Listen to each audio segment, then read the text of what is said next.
Parvateshwar looked up startled. They rushed to the edge of the bank to see Sati at the river bend, ferociously battling a pack of wild dogs. She was blocking them to protect a severely injured, fair woman. It could be seen even from the distance that the caste-unmarked woman was a recent immigrant who did not know that one never approached the banks without a sword to protect oneself from wild animals. She must have been attacked by the pack, which was large enough to bring down even a charging lion. "Sati!" shouted Daksha in alarm.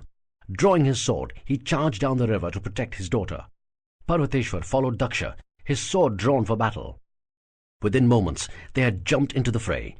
Parvateshwar charged aggressively into the pack, easily hacking many with quick strikes. Sati, rejuvenated by the sudden support, fought back the 4 dogs charging her all at once. Daksha, despite an obvious lack of martial skills, fought ferociously with the passionately protective spirit that comes only with being a parent. But the animals could sense that Daksha was the weakest among their human enemies. 6 dogs charged him at the same time. Daksha drove his sword forward in a brutal jab at the dog in front of him. A mistake.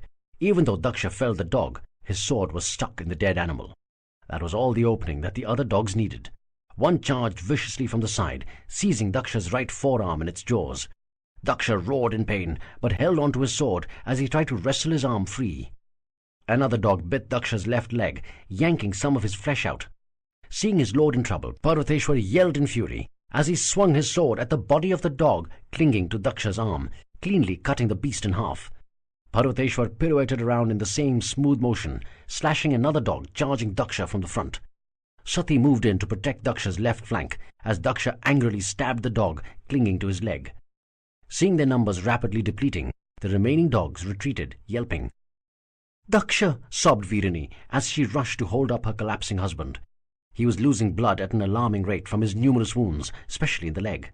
The dog must have bitten through a major artery. Parvateshwar quickly blew his distress conch shell. A cry for help reached the scouts at the closest crossing house. Soldiers and paramedics would be with them in a few minutes. Parvateshwar bound his angvastram tight around Daksha's thigh to stem the bleeding. Then he quickly helped the injured foreign woman move closer to the royal party. "Father, are you all right?" whispered Sati as she held her father's hand. "Damn it, Sati!" shouted Daksha. "What do you think you were doing?" Sati fell silent at the violent response from her doting father. "Who asked you to be a hero?" harangued Daksha, fuming at his daughter. "What if something had happened to you? What would I do? Where would I go? And for whom were you risking your life? What difference does the life of that woman make?" Sati continued to look down, distraught at the scolding. She had been expecting praise. The crossing house soldiers and paramedics rushed to the scene. With efficient movements, they quickly stemmed the flow of Daksha's blood. Dressing Parvateshwar's and Sati's minor wounds rapidly, they carried Daksha on a stretcher.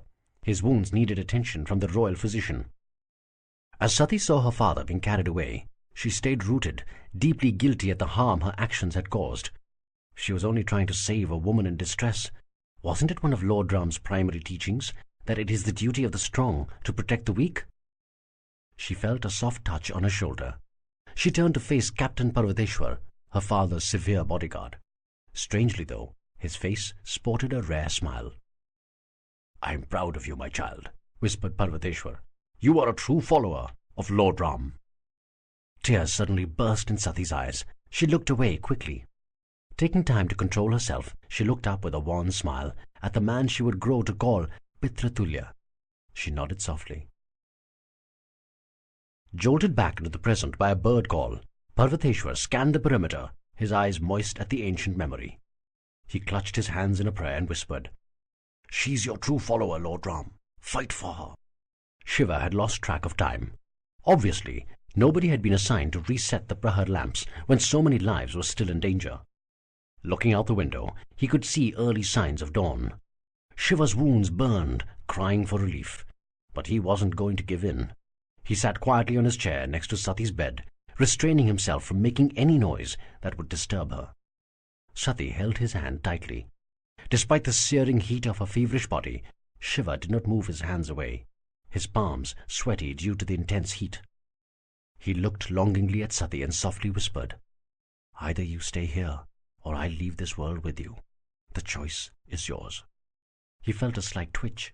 He looked down to see Sati's hand move slightly, allowing the sweat to slide from between their entwined palms. It was almost impossible to say where the sweat came from. "Is it Sati's or mine?" Shiva immediately reached out with his other hand towards Sati's forehead.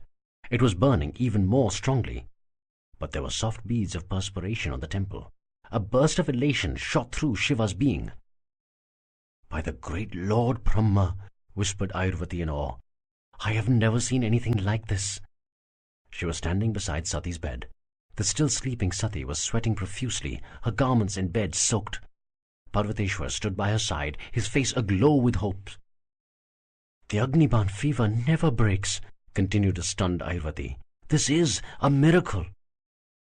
Shiva looked up, his face shimmering with the ecstasy of a soul that had salvaged its reason for existence. "May the holy lake bless the Somras." Parvateshwar noticed Sati's hand clutched tightly in Shiva's, but he did not comment. The bliss of this moment had finally crowded out his instinctive drive to stop something unacceptable under the laws of the land. "My lord," said Ayurvati softly, "we must bathe her quickly. The sweat must be removed. However, considering that her wounds cannot get wet, my nurses will have to rub her down." Shiva looked up at Ayurvati and nodded, not understanding the implication. My lord," said Ayurvati, "that means you will have to leave the room." "Of course," said Shiva. As he got up to leave, Ayurvati said, "My lord, your hands would need to be washed as well." Shiva looked down, noticing Sati's sweat. He looked up at Ayurvati and nodded. "I will do so immediately." "This is a miracle, Sati. Nobody has ever recovered from an Agniban," said Ayurvati, beaming ear to ear. "I'll be honest, I'd given up hope. It was the Lord's faith that has kept you alive." Sati was lying on her bed, wearing a smile and freshly washed clothes. A new bed had been brought in with freshly laundered and sterilized linen. All traces of the toxic sweat triggered by the Somras had been removed. "Oh no," said a self-conscious Shiva. "I did nothing. It was Sati's fighting spirit that saved her." "No, Shiva, it was you, not me," said Sati, holding Shiva's hand without any hint of tentativeness. "You have saved me at so many levels. I don't know how I can even begin to repay you." "By never saying again that you have to repay me." Sati smiled even more broadly and held Shiva's hand tighter. Parvateshwar looked on gloomily at the both of them, now unhappy at the open display of their love. "All right," said Ayurvati, clapping her hands together as if to signal the end of an episode. "Much as I would like to sit here and chit-chat with all of you, I have work to do." "What work?" asked Shiva playfully. "You're a brilliant doctor. You have an exceptional team. I know that every single injured person has been saved. There's nothing more for you to do."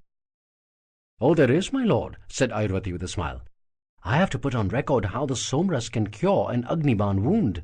I will present this at the medical council as soon as I return to Devagiri. This is big news. We must research the curative properties of the Somras. There is a lot of work to do." Shiva smiled fondly at Ayurvati. Sati whispered, "Thank you, Ayurvati-ji. Like thousands of others, I too owe my life to you." "You owe me nothing, Sati. I only did my duty." Ayurvati bowed with a formal namaste and left the room. "Well, even I," mumbled Parvateshwar awkwardly as he walked out. Parvateshwar was surprised to find Ayurvati waiting for him outside. She was standing at a safe distance from the guards. Whatever it was that she wanted to talk about, she did not want the others to hear. "What is it, Ayurvati?" asked Parvateshwar. "I know what's bothering you, Parvateshwar," said Ayurvati. "Then how can you just stand by and watch? I don't think it's right. I know that this is not the correct time to say anything, but I will raise the issue when appropriate." "No, you shouldn't." "How can you say that?" asked a shocked Parvateshwar. "You come from a rare family which did not have even one renegade Brahmin during the rebellion.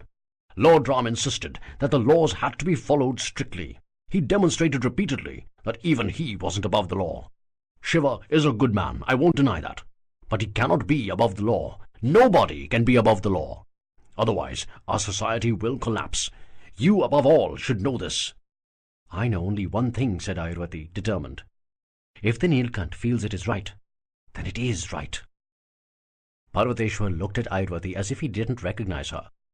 This could not be the woman he knew and admired, the woman who followed the law without exception. Parvateshwar had begun to respect Shiva, but the respect had not turned into unquestioning faith. He did not believe that Shiva was the one who would complete Lord Ram's work. In Parvateshwar's eyes, Only Lord Ram deserved absolute obedience. Nobody else. In any case, said Ayurvati, I have to leave. I have a theory to think about. Really? Asked Shiva. You mean it's not necessary in Meluha that the emperor's firstborn son succeed him? Yes, replied Sati, smiling. Shiva and Sati had spent many hours over the previous week talking about matters important and mundane. Sati, while recovering quickly, was still bedridden. The convoy had set up camp at Kunj till such time as the injured were ready to travel. The journey to Lothal had been called off. Shiva and Parvateshwar had decided that it was better to return to Devagiri as soon as the wounded were able to do so. Sati shifted slightly to relieve a bit of the soreness in her back, but she did not let go of Shiva's hand while doing so.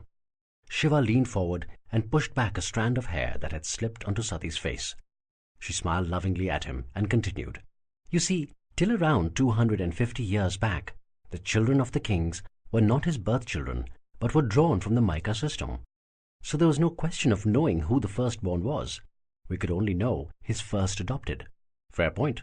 But in addition, it was not necessary that the first adopted child would succeed. This was another one of the laws that Lord Ram instituted for stability and peace. You see, in the olden days, there were many royal families, each with their own small kingdoms. All right, said Shiva, paying as much attention to Sati's words as to the hypnotizing dimples that formed on her cheek when she spoke. These kings would probably be at war all the time, so that one of them could be overlord for however short a period. Obviously, smiled Sati, shaking her head at the foolishness of the kings before Lord Ram's time. Well, it is the same everywhere, said Shiva, remembering the constant warfare in his part of the world. Battles for supremacy between the kings led to many unnecessary and futile wars, where the only ones who suffered were the common people, continued Sati. Lord Ram felt it was ridiculous for the people to suffer so that the egos of their kings were fed. He instituted a system where a Rajya Sabha, the ruling council, consisting of all Brahmins and Kshatriyas of a specific rank, was created. Whenever the emperor died or took sannyas, the council would meet and elect a new emperor from among Kshatriyas of the rank of brigadier or above. The decision could not be contested and was inviolate. I've said it before and I'll say it again, said Shiva with a broad smile. Lord Ram was a genius. Yes, he was, said Sati enthusiastically. Jai Shri Ram. Jai Shri Ram, repeated Shiva. But tell me, how come your father became the emperor after Lord Brahmanayak? After all, His Highness is the firstborn of the previous emperor, correct? He was elected, just like every other emperor of Meluha. Actually, it was the first time in Meluhan history that a ruling emperor's son was elected emperor, said Sati proudly. But your grandfather helped your father get elected. I've never been sure about that. I know my grandfather would have liked it if my father had become emperor, but I also know that he was a great man who followed the rules of Meluha and would not openly help his son. Lord Brigu, a great sage respected across the land, helped my father a great deal in his election. Shiva smiled at her tenderly, running his hand across the side of her face. Sati closed her eyes, exulting in the sensation. His hand glided along the side of her body, to rest on her hand again. He squeezed it softly.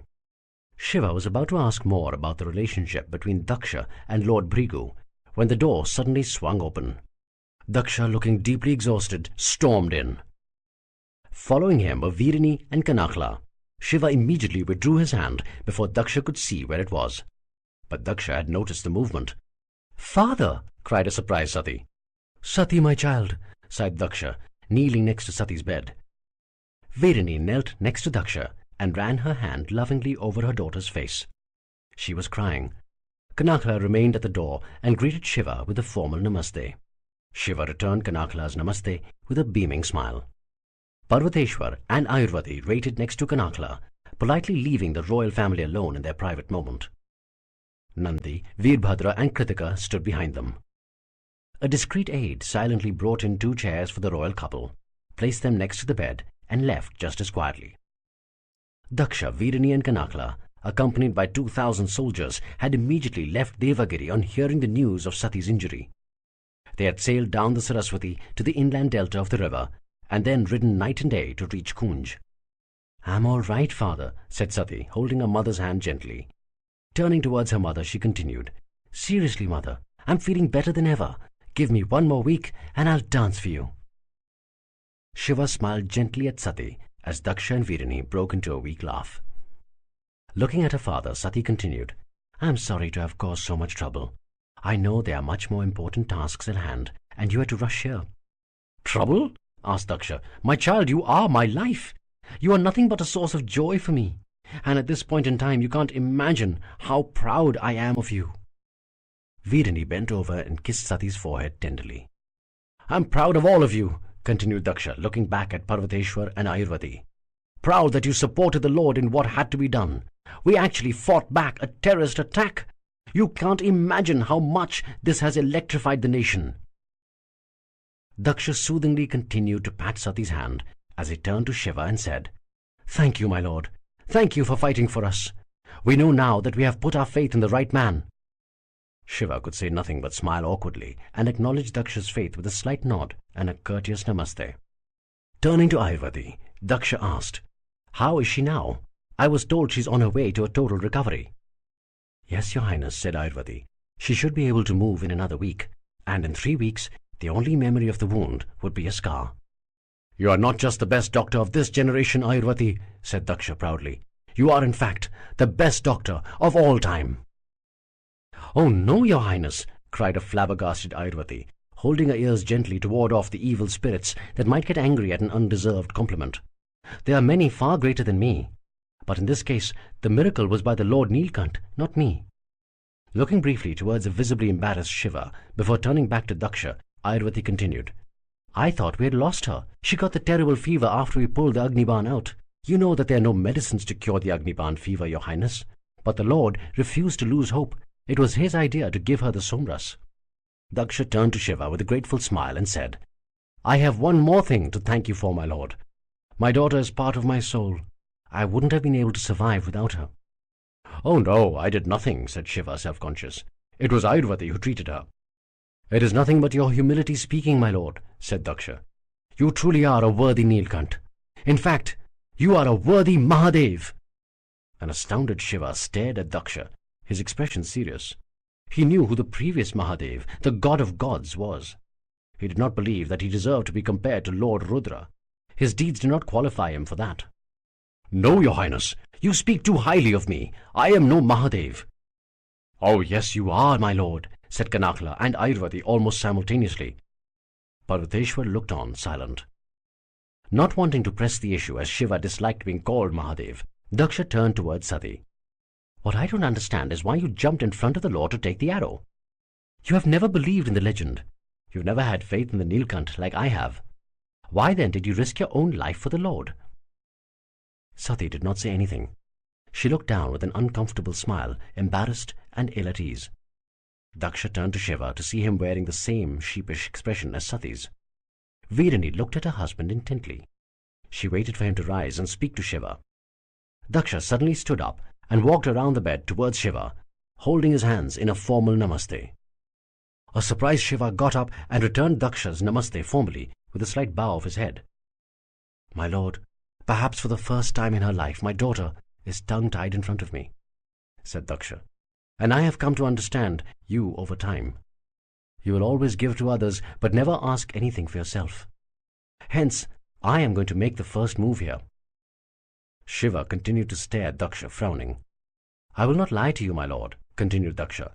"The laws classify my daughter as a Vikarma because she had given birth to a stillborn decades back. It is not that serious a crime. It could have been due to the past life karma of the child's father. But the law of the land is that both the father and mother be blamed for the tragedy. My darling daughter was put in the category of a Vikarma because of this incident." Shiva looked at Daksha, but his expression clear that he thought the Vikarma law unfair. "It is believed that Vikarma people are carriers of bad fate," continued Daksha. "Hence, if she marries again, she will pass on her bad fate to her husband and possibly her future children." Virani looked at her husband with the inscrutable eyes. "I know my daughter, my lord," continued Daksha. "I have never seen her do anything even remotely wrong. She's a good woman. In my opinion, the law that condemns her is unfair. But I am only the emperor. I cannot change the law." Parvateshwar glared angrily at Daksha, upset that he served an emperor who held the law in such low esteem. "It breaks my heart that I cannot give my daughter the happy life that she deserves," sobbed Daksha. "That I cannot save her from the humiliation that a good soul like her suffers daily. What I can do, though, is ask you for help." Sati looked at her father with loving eyes. "You are the Nilkant," continued Daksha. "In fact, you are more than that. I genuinely believe you are a Mahadev, even though I know you don't like to be called that. You are above the law. You can change the law if you wish. You can override it if you want." An aghast Parvateshwar glowered at Daksha. How could the emperor be so dismissive of the law? Then his eyes fell on Shiva. His heart sank further. Shiva was staring at Daksha with undisguised delight. He had thought that he would have to convince the emperor about Sati, but here he was quite sure that the emperor was about to offer his daughter's hand to him. "If you decide to take my daughter's hand, my lord, no power on earth can stop you," contended Daksha. "The question is, do you want to?" All the emotions in the universe surged through Shiva's being. His face bore an ecstatic smile. He tried to speak, but his voice was choked. He bent down, picked up Sati's hand gently, brought it to his lips and kissed it lovingly. He looked up at Daksha and whispered, "I will never let go of her. Never." A stunned Sati stared at Shiva. She had dared to love over the last week, but had not dared to hope. And now her wildest dream was coming true. She was going to be his wife. An overjoyed Daksha hugged Shiva tightly and softly said, "My lord." Virini was sobbing uncontrollably. The unfairness done to Sati all her life had been set right. She looked up at Daksha, almost willing to forgive him. Ayurvati and Kanakla entered the room and congratulated the emperor, the queen, Shiva and Sati. Nandi, Kritika and Veerbhadra, who had heard the entire conversation, expressed their joy. Parvateshwar stood rooted near the door, furious at such disregard for Lord Ram's way. Shiva, at long last, regained control of himself. Firmly gripping Sati's hand, he looked at Daksha. "But, Your Highness, I have a condition." "Yes, my lord?" "The Vikarma law, it doesn't need to be changed, my lord," said Daksha. "If you decide to marry my daughter, then the law cannot stop you." "All the same," said Shiva, "that law must be changed." "Of course it will be, my lord," said a beaming Daksha.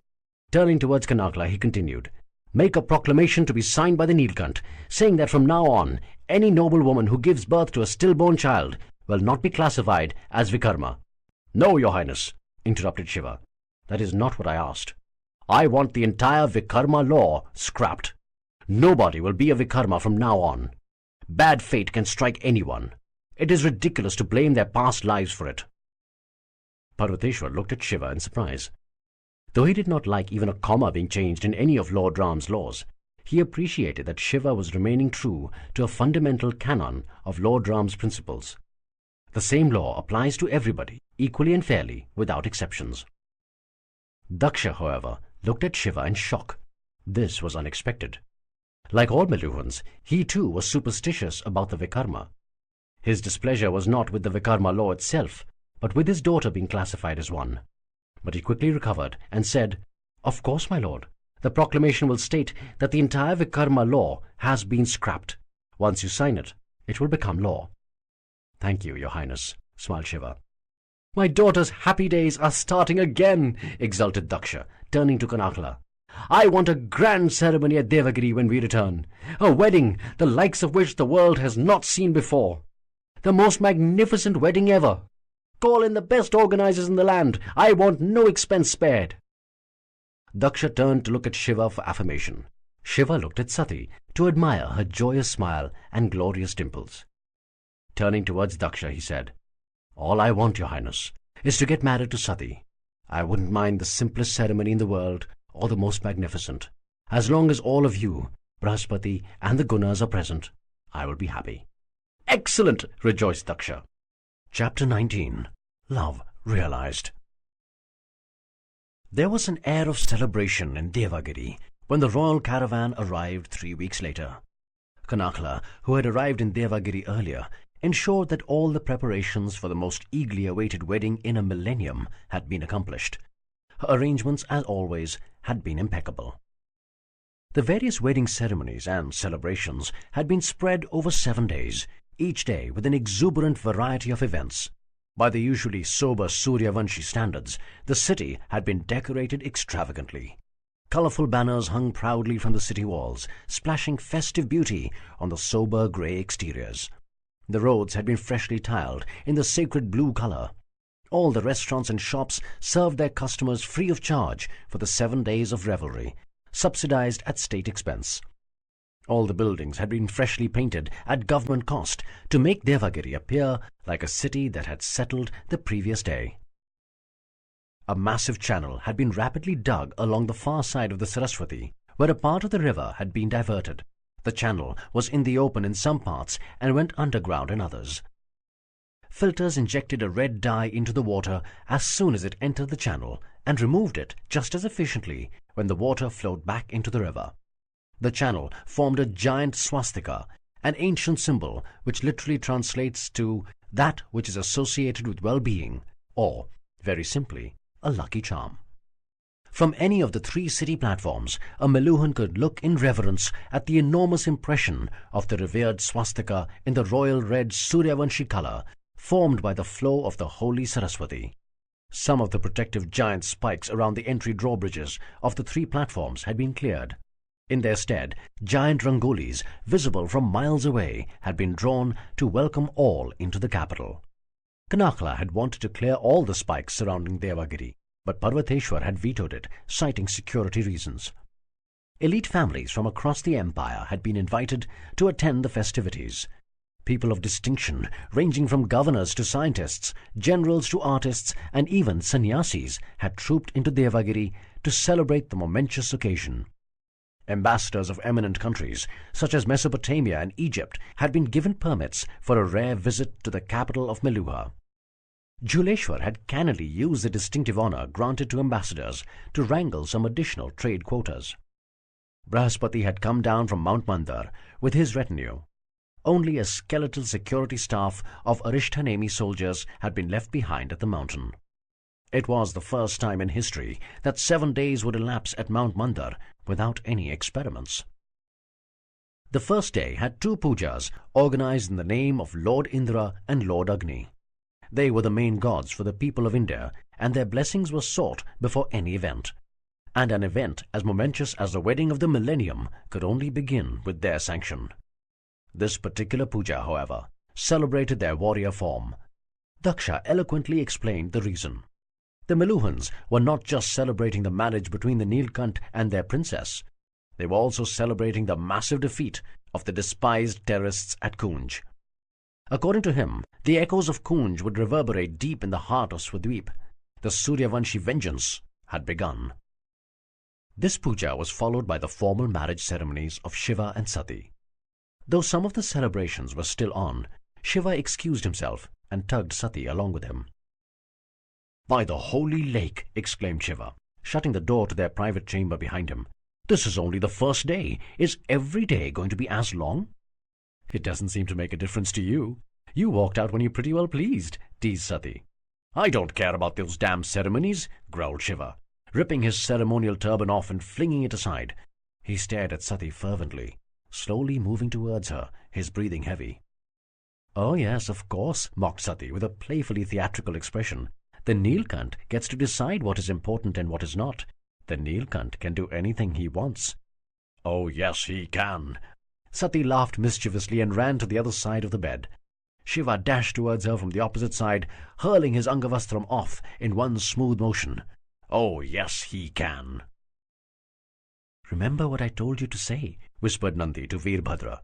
"Don't worry, the Lord will give his permission." "Whoa," whispered a groggy Shiva as he was woken up gently by Sati. "Wake up, Shiva," whispered Sati tenderly, her hair falling over his face, teasing his cheeks. "Careful now," murmured Sati softly as Shiva looked at her longingly. "Nandi, Kritika and Veerbhadra are waiting at the door. They have something important to tell you." "Hmm?" growled Shiva as he walked towards the door and glared at the trio. "What is it, Nandi? Isn't there someone beautiful in your life that you would like to bother at this hour instead of troubling me?" "There's nobody like you, my lord," said Nandi with a low bow and a chaste namaste. "Nandi, you better stop this nonsense, or you're going to remain a bachelor all your life," joked Shiva. As everybody laughed out loud, Kritika remained anxious about the task at hand. "Well, What did you want to talk about? Asked Shiva. Nandi nudged Veerbhadra roughly. Shiva turned to Veerbhadra with a quizzical look. Bhadra, since when do you need the support of so many people to speak to me? Asked Shiva. Shiva, murmured Veerbhadra nervously. Yes. It's like this. It's like what? Well, you see, I am seeing Bhadra. Shiva, please don't make him more nervous than he is, said Sati. Looking towards Veerbhadra, she continued. Veerbhadra, speak fearlessly. You haven't done anything wrong. Shiva, whispered Veerbhadra timidly, his cheeks the color of beetroot. I need your permission. Permission granted, said Shiva, amused by now. Whatever it is that you want it for. Actually, I'm considering getting married. A capital idea, said Shiva. Now all you have to do is convince some blind woman to marry you. Shiva, reprimanded Sati gently. Well, I have already found a woman, said Veerbhadra before his courage could desert him, and she's not blind. Not blind? Exclaimed Shiva, his eyebrows humorously arched in wide disbelief. Then is she stupid enough to tie herself for the next 7 births to a man who wants someone else to determine his marriage? Veerbhadra gazed at Shiva with an odd mixture of embarrassment, contrition, and incomprehension.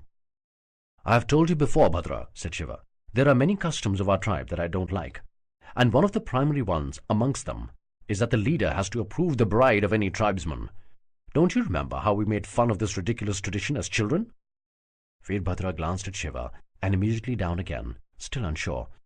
For God's sake, man, if you're happy with her, then I'm happy for you, said an exasperated Shiva. You have my permission. Veerbhadra looked up in surprised ecstasy as Nandi nudged him again. Kritika looked at Veerbhadra as a long-held breath escaped with massive relief. She turned to Sati and silently mouthed the words, Thank you. Shiva walked towards Kritika and hugged her warmly. A startled Kritika held back for an instant before the warmth of the Nilkant conquered her Suryavanshi reserve. She returned the embrace. Welcome to the tribe, whispered Shiva. We are quite mad, but at heart we are good people. But how did you know? Said Veerbhadra. I never told you that I loved her. I'm not blind, Bhadra, smiled Shiva. Thank you, said Kritika to Shiva. Thank you for accepting me. Shiva stepped back and said, No, thank you. I was always concerned about Bhadra. He is a good, dependable man, but too simple-minded about women. I was worried about how married life would treat him, but there is no reason to worry any more. Well, I too want to tell you something, said Kritika. I had never believed in the legend of the Nilkant, but if you can do to Meluha what you have done to my lady, then you are worthy of even being called the Mahadev. I don't want to be called the Mahadev, Kritika. You know I love Meluha as much as I love Sati. I will do all that I possibly can. Turning towards Veerbhadra, Shiva ordered, Come here, you stupid oaf. Veerbhadra came forward, embraced Shiva affectionately and whispered, Thank you. Don't be stupid. There's no need for a thank you, said Shiva with a grin. Veerbhadra smiled broadly. And listen, snarled Shiva in mock anger. You are going to answer to your best friend over the next chillum we share on how you dared to love another woman for so long without even speaking to me about it. Everybody laughed out loud. Will a good batch of marijuana make up for it? Asked Veerbhadra. Well, I'll think about it. Doesn't she look tired? Asked a concerned Ayurvati, looking at Sati. Sati had just gotten up from the player platform, as she and her mother had been excused for this particular ceremony. This was only for the bridegroom and the father-in-law. The Pandits were preparing for the puja, which would take a few moments. Well, it has been 6 days of almost continuous celebrations and pujas, said Kanakla. Though it is the custom that all this be done for a royal wedding, I can understand her being tired.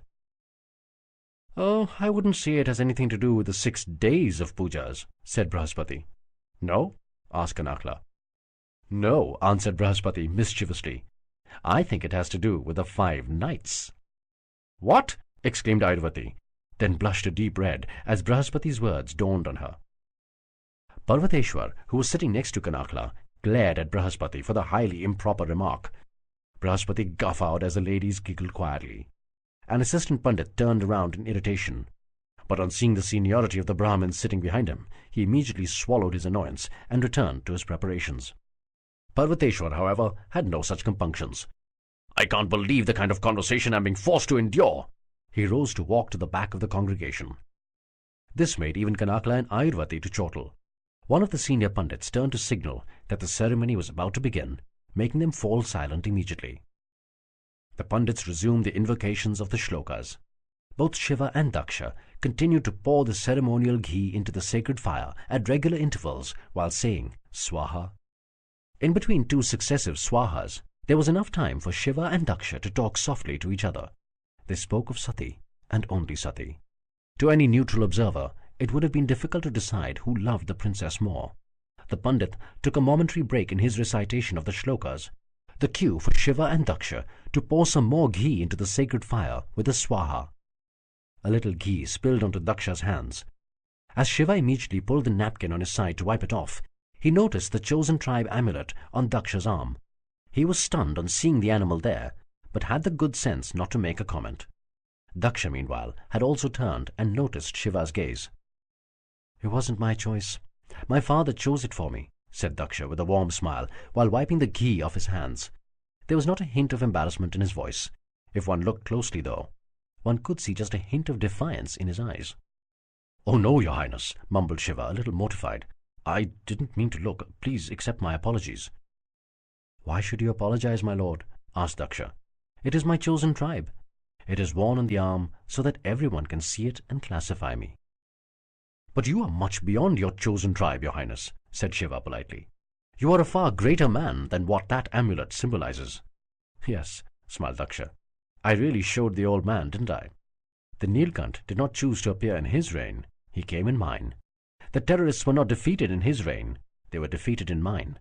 And the Chandravanshis were not reformed in his reign. They will be reformed in mine." Shiva smiled cautiously. Something about the conversation niggled at him. He took one more glance at the amulet on Daksha's arm. It represented a humble goat, one of the lowest chosen tribes among the Kshatriyas. In fact, some people considered the goat chosen tribe to be so low that its wearer could not even be called a full Kshatriya. Shiva turned back towards the sacred fire on receiving the verbal cue from the Pandit. Scooping some more ghee, he poured it into the fire with a swaha. At nightfall, in the privacy of their chambers, Shiva had considered asking Sati about the relationship between the Emperor Brahmanayak and his son Daksha. But for some reason, his instincts told him that he would have to be careful in how he asked the questions. "How was the relationship between Lord Brahmanayak and your father?" Sati stopped playing with Shiva's flowing locks. She took a deep breath and whispered, "It was strained at times. They were very different characters. But Lord Brigu—" The conversation was interrupted by knocking at the door. "What is it?" growled Shiva. "My lord," Taman, the doorkeeper, announced nervously. "The chief scientist Brahaspati ji has requested an audience with you. He insists he must meet with you tonight." Shiva was always happy to meet Brahaspati. But before answering the doorkeeper, he looked at Sati with a raised eyebrow. Sati smiled and nodded. She knew of the importance that Shiva attached to his relationship with Brahaspati. "Let Brahaspati ji in, Taman." "Yes, my lord." "My friend," said Brahaspati, "my apologies for disturbing you so late." "You never need to apologize to me, my friend," answered Shiva. "Namaste, Brahaspati ji," said Sati, bending to touch the chief scientist's feet. "Akhand Saubhagyavati Bhava," said Brahaspati, blessing Sati with the traditional invocation that may her husband always be alive and by her side. "Well," said Shiva to Brahaspati, "what is so important that you had to pull yourself out of bed so late at night?" "Actually, I didn't get the chance to speak to you earlier." "I know," said Shiva, smiling towards Sati. "Our days have been full with one ceremony after another." "I know," said Brahaspati, nodding. "We Suryavanshis love ceremonies. In any case, I wanted to come and speak with you personally, since I have to leave for Mount Mandar tomorrow morning." "What?" asked a surprised Shiva. "You have survived all this for the last 6 days. Surely you can survive one more." "I know," said Brahaspati, crinkling his eyes apologetically. "I would have loved to stay, but there is an experiment that had already been scheduled. The preparations have been going on for months. The Mesopotamian material required for it has already been prepared. We're going to test the stability of the somras with lesser quantities of water. I have to go early to check that the experiment starts correctly. My other scientists will remain here to keep you company." "Right," said Shiva sarcastically. "I really do love their constant theorizing about everything under the sun." Brahaspati laughed. "I really do have to go, Shiva. I'm sorry." No need to apologize, my friend, said Shiva, smiling. Life is long, and the road to Mount Mandar is short. You're not going to get rid of me that easily. Brahaspati smiled, his eyes full of love towards a man he had come to consider his brother. He stepped forward and hugged Shiva tightly. Shiva was a little surprised. It was usually Shiva who would move to embrace Brahaspati first, and Brahaspati would normally respond later, a little tentatively. My brother, whispered Brahaspati. Ditto, mumbled Shiva. Stepping slightly back but still holding Shiva's arms, Brahaspati said, I would go anywhere for you, even into Patal Lok if it would help you. I would never take you there, my friend, answered Shiva with a grin, thinking that he himself wasn't about to venture into Patal Lok, the land of the demons. Brahaspati smiled warmly at Shiva. I hope to see you soon, Shiva. You can count on it. Turning to Sati, Brahaspati said, Take care, my child. It is so good to see you finally get the life you deserve. Thank you, Brahaspati-ji. Chapter 20. Attack on Mandar. How are you, my friend? What the hell am I doing here? Asked a startled Shiva. He found himself sitting in the Brahma temple in Meru. Sitting in front of him was the Pandit Shiva had met during his first visit to Meru many months back. You called me here, said the Pandit, smiling. But how and when did I get here? Asked Shiva, astounded. As soon as you went to sleep, replied the Pandit. This is a dream. I'll be damned. Why do you swear so much? Asked the Pandit, frowning. I only swear when the occasion demands, grinned Shiva. And what's wrong with swearing? Well, I think it reflects poor manners. It shows, perhaps, a slight deficiency in character. On the contrary, I think it shows tremendous character. It shows you have the strength and passion to speak your mind. The Pandit guffawed, shaking his head slightly. In any case, continued Shiva, since you're here, why don't you tell me what your people are called? I was promised I would be told the next time I met one of you. But you haven't met one of us again. This is a dream. I can only tell you what you already know, said the Pandit, smiling mysteriously. Or something that already exists in your consciousness that you haven't chosen to listen to as yet. So that's what this is all about. You're here to help me find something I already know. Yes, said the Pandit, his smile growing more enigmatic. Well, what is it that we are supposed to talk about? The color of that leaf, beamed the Pandit, pointing towards the many trees that could be seen from the temple through its ostentatiously carved pillars. The color of that leaf? Yes. Frowning strongly, Shiva sighed. Why, in the name of the holy lake, is the color of that leaf important? Many times, a good conversational journey to find knowledge makes attaining it that much more satisfying, said the Pandit. And more importantly, it helps you understand the context of the knowledge much more easily. Context of the knowledge? Yes, all knowledge has its context. Unless you know the context, you may not understand the point. And I'll know all that by talking about the color of that leaf. Yes. By the holy lake, man, groaned Shiva. Let's talk about the leaf then. All right, laughed the Pandit. Tell me, what is the color of that leaf? The color is green. Is it? Isn't it? Why do you think it appears green to you? Because, said Shiva, amused, it is green. No, that wasn't what I was trying to ask. You had a conversation with one of Brahaspati's scientists about how the eyes see, didn't you? Oh, that! Right, said Shiva, slapping his forehead. Light falls on an object, and when it reflects back from that object to your eyes, you see that object. Exactly. And you had another conversation with another scientist about what normal white sunlight is made of. Yes, I did. White light is nothing but the confluence of 7 different colors. That is why the rainbow is made up of 7 colors, since it is formed when raindrops disperse sunlight. Correct. Now, put these 2 theories together and answer my question. Why does that leaf appear green to you? Shiva frowned as his mind worked the problem out. White sunlight falls on that leaf. The leaf's physical properties are such that it absorbs the colors violet, indigo, blue, yellow, orange, and red. It doesn't absorb the color green, which is then reflected back to my eyes. Hence, I see the leaf as green. Exactly, beamed the Pandit. So think about the color of that leaf from the perspective of the leaf itself. What color it absorbs and what it rejects. Is its color green? Or is it every single color in the world except green. Shiva was stunned into silence by the simplicity of the argument being presented to him. There are many realities, there are many versions of what may appear obvious, continued the Pandit. Whatever appears as the unshakable truth, the exact opposite may also be true in another context. It is the context or perspective that you're looking from that molds which particular reality you see. Shiva turned slowly towards the leaf again. Its lustrous green color shone through in the glorious sunlight. Are your eyes capable of seeing another reality? Asked the Pandit. Shiva continued to stare at the leaf as it gradually altered its appearance. The color seemed to be dissolving out of the leaf as its bright green hue gradually grew lighter and lighter. It slowly reduced itself to a shade of grey. As a stunned Shiva continued to stare, even the grey seemed to dissolve slowly till the leaf was almost transparent. Only its outline could be discerned. There appeared to be numerous curved lines of two colors, black and white, moving in and out of the outline of the leaf. It almost appeared as if the leaf was nothing but a carrier, which the black and white curved lines used as a temporary stop on their eternal journey. It took some time for Shiva to realize that the surrounding leaves had also been transformed into their outlines.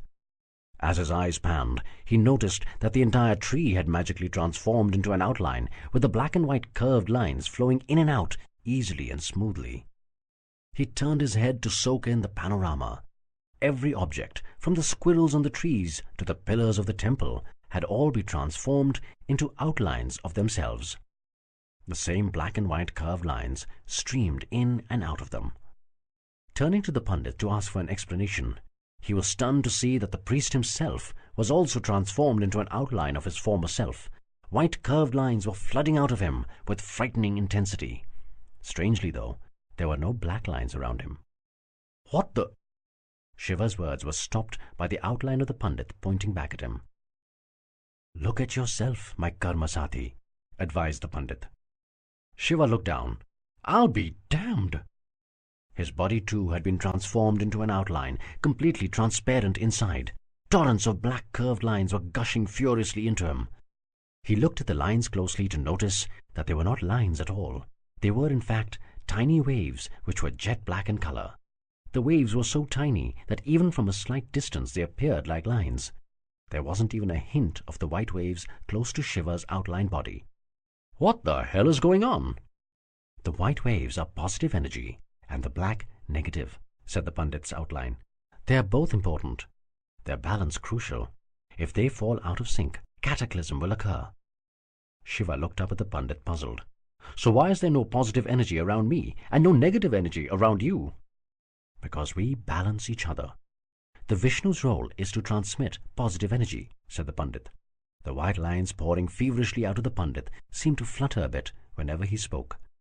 And the Mahadev's role is to absorb the negative. Search for it. Search for negative energy, and you will fulfill your destiny as a Mahadev. But I am no Mahadev. My deeds till now don't make me deserve that title. It doesn't work that way, my friend. You don't earn a title after you have done your deeds. You do your deeds because of and only after you believe that you are already the Mahadev. It doesn't matter what others think. It's about what you believe. Believe you are the Mahadev, and you will be one. Shiva frowned. Believe, repeated the Pandit. Boom! A distant reverberation echoed through the ambience. Shiva turned his eyes towards the horizon. It sounds like an explosion, whispered the Pandit's outline. The distant, insistent voice of Sati came riding in. Shiva! Boom! Another explosion. Shiva! It looks like your wife needs you, my friend. Shiva looked in astonishment at the outline of the Pandit, unable to decipher where the sound came from. Maybe you should wake up, advised the Pandit's disembodied voice. Shiva! A groggy Shiva woke up to find Sati staring at him with concern. He was still a little bleary from the outlandishly strange dream state that he had just been yanked out of. Shiva! Boom! What the hell was that? Cried Shiva, alert now. Someone is using Devi Astras. What? What are Devi Astras? A clearly stunned Sati spoke agitatedly. Divine weapons. But Lord Rudra destroyed all the Devi Astras. Nobody has access to them anymore.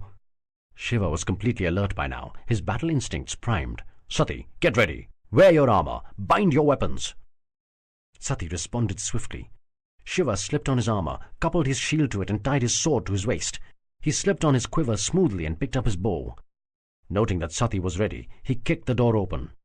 Taman and 8 other guards had their swords drawn, ready to defend their Nilkant against any attack. "My lord, you should wait inside," said Taman. "We will hold the attackers here." Shiva stared hard at Taman, his eyes frowning at Taman's well-intentioned words.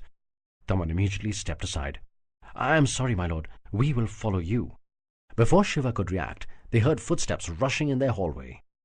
Shiva immediately drew his sword. He strained his ears to assess the threat. 4 footsteps. Just 2 men to attack a royal hallway? This didn't make sense. 1 pair of footsteps dragged slightly. The terrorist was clearly a large man, using considerable willpower to make his feet move faster than his girth allowed.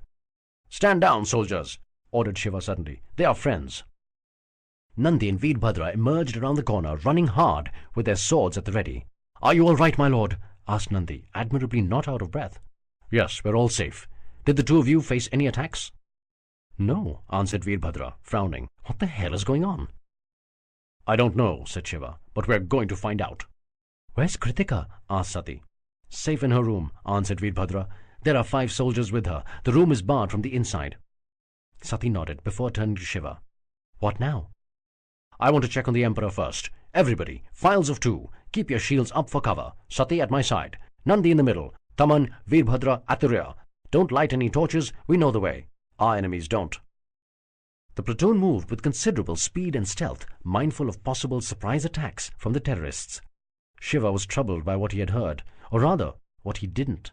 Apart from the repeated explosions, there was absolutely no other sound from the palace. No screams of terror, no sound of panicked footsteps, no clash of steel, nothing.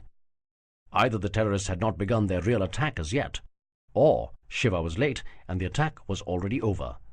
Shiva frowned as a third alternative occurred to him. Maybe there were no terrorists in the palace itself. Maybe the attack was being mounted from a distance with the Devi Astras that Sati spoke of. Shiva's platoon reached Daksha's chambers to find his guards at the door, tense and ready for battle. "Where is the Emperor?" asked Shiva. "He is inside, my lord," said the royal guard captain, recognizing the Nilkant silhouette immediately. "Where are they, my lord? We've been waiting for an attack since the first explosion." "I don't know, captain," replied Shiva. "Stay here and block the doorway. Taman, support the captain here with your men, and remain alert." Shiva opened the Emperor's door. "Your Highness." "My lord, is Sati all right?" asked Daksha. "Yes, she is, your Highness," said Shiva, as Sati, Nandi and Veerbhadra followed him into the chamber. "And the Queen?" "Shaken, but not too scared." "What was that?" "I don't know," answered Daksha. "I would suggest that you and Sati stay here for now, till we know what's going on." "Perhaps it might be advisable for you to stay here, your Highness. We cannot risk any harm coming to you. I am going out to help Parvateshwar. If there's a terrorist attack on, we need all the strength we have." "You don't have to go, my lord. This is Devagiri. Our soldiers will slay all the terrorists dim-witted enough to attack our capital." Before Shiva could respond, there was a loud, insistent knocking on the door. "Your Highness, request permission to enter." Parvateshwar, thought Daksha, observing protocol even at a time like this. "Come in," growled Daksha. As Parvateshwar entered, Daksha let fly. "How in Lord Indra's name can this happen, General? An attack on Devagiri? How dare they?" "Your Highness," intercepted Shiva. Sati, Nandi and Veerbhadra were in the chambers now. He could not allow Parvateshwar to be insulted in front of them, especially in front of Sati. "Let us find out what's going on first." "The attack is not on Devagiri, your Highness," glared Parvateshwar, his impatience with his emperor on edge. "My scouts saw massive plumes of smoke coming from the direction of Mount Mandar. I believe it is under attack. I have already given orders for my troops and the station Arishthanevi to be ready. We will leave in an hour. I need your approval to depart." "The explosions were in Mandar, Pitratulya?" asked Sati incredulously. "How powerful were they to be heard in Devagiri?" Parvateshwar looked gloomily at Sati, his silence conveying his deepest fears. He turned towards Daksha. "Your Highness." Daksha seemed stunned into silence. Or was that a frown on his eyes? Parvateshwar could not be sure in the dim light. "Guards, light the torches," ordered Parvateshwar. "There is no attack on Devagiri." As the torches spread their radiance, Parvateshwar repeated, "Do I have your permission, my lord?" Daksha nodded softly. Parvateshwar turned to see Shiva looking shocked. "What happened, Shiva?" "Brahaspati left for Mount Mandar yesterday." "What?" asked startled Parvateshwar, who had not noticed the chief scientist's absence in the celebrations of the previous day. "Oh Lord Agni!" Shiva turned slowly towards Sati, drawing strength from her presence. "I will find him, Shiva," consoled Parvateshwar. "I'm sure he's alive. I will find him."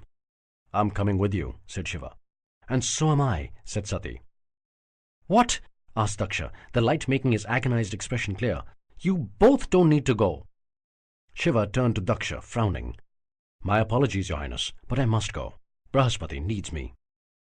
As Parvateshwar and Shiva turned to leave the royal chambers, Sati bent down to touch her father's feet. Daksha seemed too dazed to bless her, and Sati did not want to remain too far behind her husband. She quickly turned to touch her mother's feet. "Ayushman Bhav," said Virani. Sati frowned at the odd blessing. "May you live long." She was going into a battle. She wanted victory, not a long life. But there was little time to argue. Sati turned and raced behind Shiva as Nandi and Veerbhadra followed closely. Chapter 21. Preparation for War. The noise of the explosions stopped within an hour of the first. It wasn't much later that Shiva, Parvateshwar, Sati, Nandi and Veerbhadra, accompanied by a brigade of 1,500 cavalry, were on their way to Mount Mandar. Brahaspati's scientists rode with the brigade, sick with worry over their leader's fate. They rode hard and hoped to cover the day-long distance to the mountain in fewer than 8 hours. It was almost at the end of the second prahar, with the sun directly overhead, that the brigade turned the last corner of the road, where the forest cover cleared, to give them their first glimpse of the mountain. A furious cry arose as they got their first sight of what was the heart of their empire. Mandar had been ruthlessly destroyed. The mountain had a colossal crater at its center. It was almost as if a giant asura had struck his massive hands right through the core of the mountain and scooped out its core. The enormous buildings of science were in ruins, their remnants scattered across the plains below. The giant churners at the bottom of the mountain were still functioning, their eerie sound making the gruesome picture even more macabre. "Brahaspati!" roared Shiva as he rode hard right into the heart of the mountain, where the pathway, miraculously, still stood strong. "Wait, Shiva!" called out Parvateshwar. "It could be a trap." Shiva, unmindful of any danger, continued to gallop up the pathway through the devastated heart of the mountain. The brigade, with Parvateshwar and Sati in the lead, rode fast, trying to keep up with their Nilkant. They reached the top to be horrified by the sight they saw.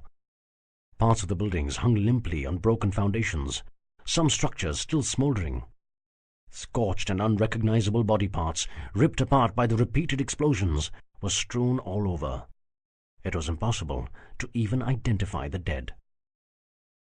Shiva tumbled off his horse, his face devoid of even a ray of hope. Nobody could have survived such a lethal attack. Brahaspati. "How did the terrorists get their hands on the Devi Astras?" asked an agitated Parvateshwar, the fire of vengeance blazing within him. The soldiers had been ordered to collect all the body parts and cremate them in separate pyres to help the departed on their onward journey. A manifest was being drawn up of the names of those believed dead. The first name on the list was that of Brahaspati, chief scientist of Meluha, Saryupari Brahmin, swan chosen tribe. The others were mostly Arishthanemi, assigned to the task of protecting Mandar. It was a small consolation that the casualties were minimal, since most of the mountain's residents were in Devagiri for the Nilkant's marriage. The list was going to be sent to the great sannyasis in Kashmir, whose powers of the spiritual force were considered second to none. If the sannyasis could be cajoled into reciting prayers for these departed souls, it was hoped that their grisly death in this birth would not mar their subsequent births. "It could also have been the Somras general," said Panini, one of Brahaspati's assistant chief scientists, offering another plausible cause. Shiva looked up suddenly on hearing Panini's words. "The Somras did this? How?" asked a disbelieving Sati. "The Somras is very unstable during its manufacturing process," continued Panini. "It is kept stable by using copious quantities of the Saraswati waters. One of our main projects was to determine whether we could stabilize a Somras using less water, much lesser than at present. Shiva remembered Brahaspati talking about this. He leaned over to listen intently to Panini. It was one of the dream projects of... Panini found it hard to complete the statement. The thought that Brahaspati, the greatest scientist of his generation, the father figure to all the learned men at Mount Mandar, was gone, was too much for Panini to bear. He was too choked to release the intense pain he felt inside. He stopped talking, shut his eyes, and hoped the terrible moment would pass. Regaining a semblance of control over himself, he continued. It was one of Brahaspatiji's dream projects. He had come back to organize the experiment that was to begin today. He didn't want us to miss the last day of the celebrations, so he came alone. Parvateshwar was numb. You mean this could have been an accident? Yes, replied Panini. We all knew that the experiment was risky. Maybe that is why Brahaspatiji decided to begin without us. The entire room was stunned into silence by this unexpected information. Panini retreated into his private hell. Parvateshwar continued to gaze into the distance, shocked by the turn of events. Sati stared at Shiva, holding his hand, deeply worried about how her husband was taking the death of his friend, and that it may all have been just a senseless mishap. It was late into the first hour of the fourth prahar. It had been decided that the brigade would set up camp at the bottom of the ruined mountain. They would leave the next day, only after all the ceremonies for the departed had been completed. 2 riders had been dispatched to Devagiri with the news about Mandar. Parvateshwar and Sati sat at the edge of the mountain peak, whispering to each other. The drone of Brahmin scientists reciting Sanskrit shlokas at the bottom of the mountain floated up to create an ethereal atmosphere of pathos. Nandi and Veerbhadra stood at attention, a polite distance from Parvateshwar and Sati, looking at their lord. Shiva was walking around the ruins of the Mandar buildings, lost in thought. It was tearing him apart that he hadn't even seen any recognizable part of Brahaspati. Everybody in Mandar had been destroyed beyond recognition. He desperately searched for some sign of his friend, something he could keep with himself, something he could cling on to, something to soothe his tortured soul for the years of mourning he would go through. He walked at a snail's pace, his eyes combing the ground. They suddenly fell upon an object he recognized only too well. He slowly bent down to pick it up. It was a bracelet of leather, burnt at the edges, its back hold destroyed. The heat of the fiery explosions had scarred its brown color into black at most places. The center, however, with an embroidered design, lay astonishingly unblemished. Shiva brought it close to his eyes. The crimson hue of the setting sun caused the Om symbol to glow. At the meeting point of the top and bottom curve of the Om were 2 serpent heads. The third curve, surging to the east, ended in a sharp serpent head with its forked tongue stuck out threateningly. It was him. He killed Brahaspati. Shiva swung around, his eyes desperately scanning the limbs scattered about, hoping to find the owner of the bracelet or some part of him there. But there was nothing. Shiva screamed silently, a scream audible only to him and Brahaspati's wounded soul. He clutched the bracelet in his fist till its still burning embers burnt into his palm. Clasping it even more firmly, he swore a terrible vengeance. He vowed to bring upon the Naga a death that would scar him for his next 7 births. That Naga and his entire army of vice would be annihilated, piece by bloody piece. Shiva! Shiva! The insistent call yanked him back to reality. Sati was standing in front of him, gently touching his hand. Parvateshwar stood next to her, disturbed. Nandi and Veerbhadra stood to the other side. Let it go, Shiva, said Sati. Shiva continued to stare at her, blank. Let it go, Shiva, repeated Sati softly. It's singeing your hand. Shiva opened his palm. Nandi immediately lunged forward to pull the bracelet out. Screaming in surprised agony, Nandi dropped the bracelet as it scalded his hand. How did the Lord hold it for so long? Shiva immediately bent down and picked up the bracelet, this time carefully. His fingers were holding the less charred edge, the part with the Om symbol. He turned to Parvateshwar. It was not an accident. What? Cried a startled Parvateshwar. Are you sure? Asked Sati. Shiva looked towards Sati and raised the bracelet, the serpent Om clearly in view. Sati let out a gasp of shock. Parvateshwar, Nandi and Veerbhadra immediately closed in to stare intently at the bracelet. "Naga," whispered Nandi. "The same bastard who attacked Sati and Meru," growled Shiva. "The same Naga who attacked us on our return from Mandar. The very bloody same son of a bitch." "He will pay for this, Shiva," said Veerbhadra. Turning towards Parvateshwar, Shiva said, "We ride to Devagiri tonight. We declare war." Parvateshwar nodded. The Meluhan War Council sat quietly, observing 5 minutes of silence in honor of the martyrs of Mandar. General Parvateshwar and his 25 brigadiers sat to the right of Emperor Daksha. To Daksha's left sat the Nilkant, the administrative Brahmins led by Prime Minister Kanakla, and the governors of the 15 provinces. "The decision of the council is a given," said Daksha, beginning the proceedings. "The question is, when do we attack?" "It will take us at the most a month to be ready to march, Your Highness," said Parvateshwar. "You know that there are no roads between Meluha and Swadweep. Our army would have to travel through dense, impenetrable forests. So even if we begin the march in a month, we will not be in Swadweep before 3 months from today. So time is of the essence." "Then let the preparations begin." "Your Highness," said Kanakla, adding a Brahmin voice of reason to the battle cry of the Kshatriyas, "may I suggest an alternate?" "An alternate?" asked a surprised Daksha. "Please don't get me wrong," said Kanakla. "I understand the rage of the entire nation over Mandar. But we want vengeance against the perpetrators of the crime, not all of Swadweep. Could we try and see whether a scalpel might work before we bring out the mighty war sword?" "The path you suggest is one of cowardice, Kanakla," said Parvateshwar. "No, Parvateshwar, I am not suggesting that we sit like cowards and do nothing," said Kanakla politely. "I am only suggesting a way to see whether we can get our vengeance without sacrificing the lives of our soldiers and other innocents." "My soldiers are willing to shed their blood for the country, Madam Prime Minister." "I know they are," said Kanakla, maintaining her composure. "And I know that you too are willing to shed your blood for Meluha. My point is that can we send an emissary to Emperor Dilipa and ask him to surrender the terrorists who perpetrated this attack? We can threaten that if he doesn't, we will attack with all the might at our disposal." His eyes scowling with impatience, Parvateshwar said, "Request him? And why would he listen? For decades, the Swadweepans haven't got away with their nefarious activities because they think we don't have the stomach for a fight. And if we talk about the scalpel approach after an outrage like Mount Mandar, they will be convinced that they can mount any attack at will and we will not respond." "I disagree, Parvateshwar," said Kanakla. "They have mounted terrorist attacks because they are scared that they cannot take us on in a direct fight.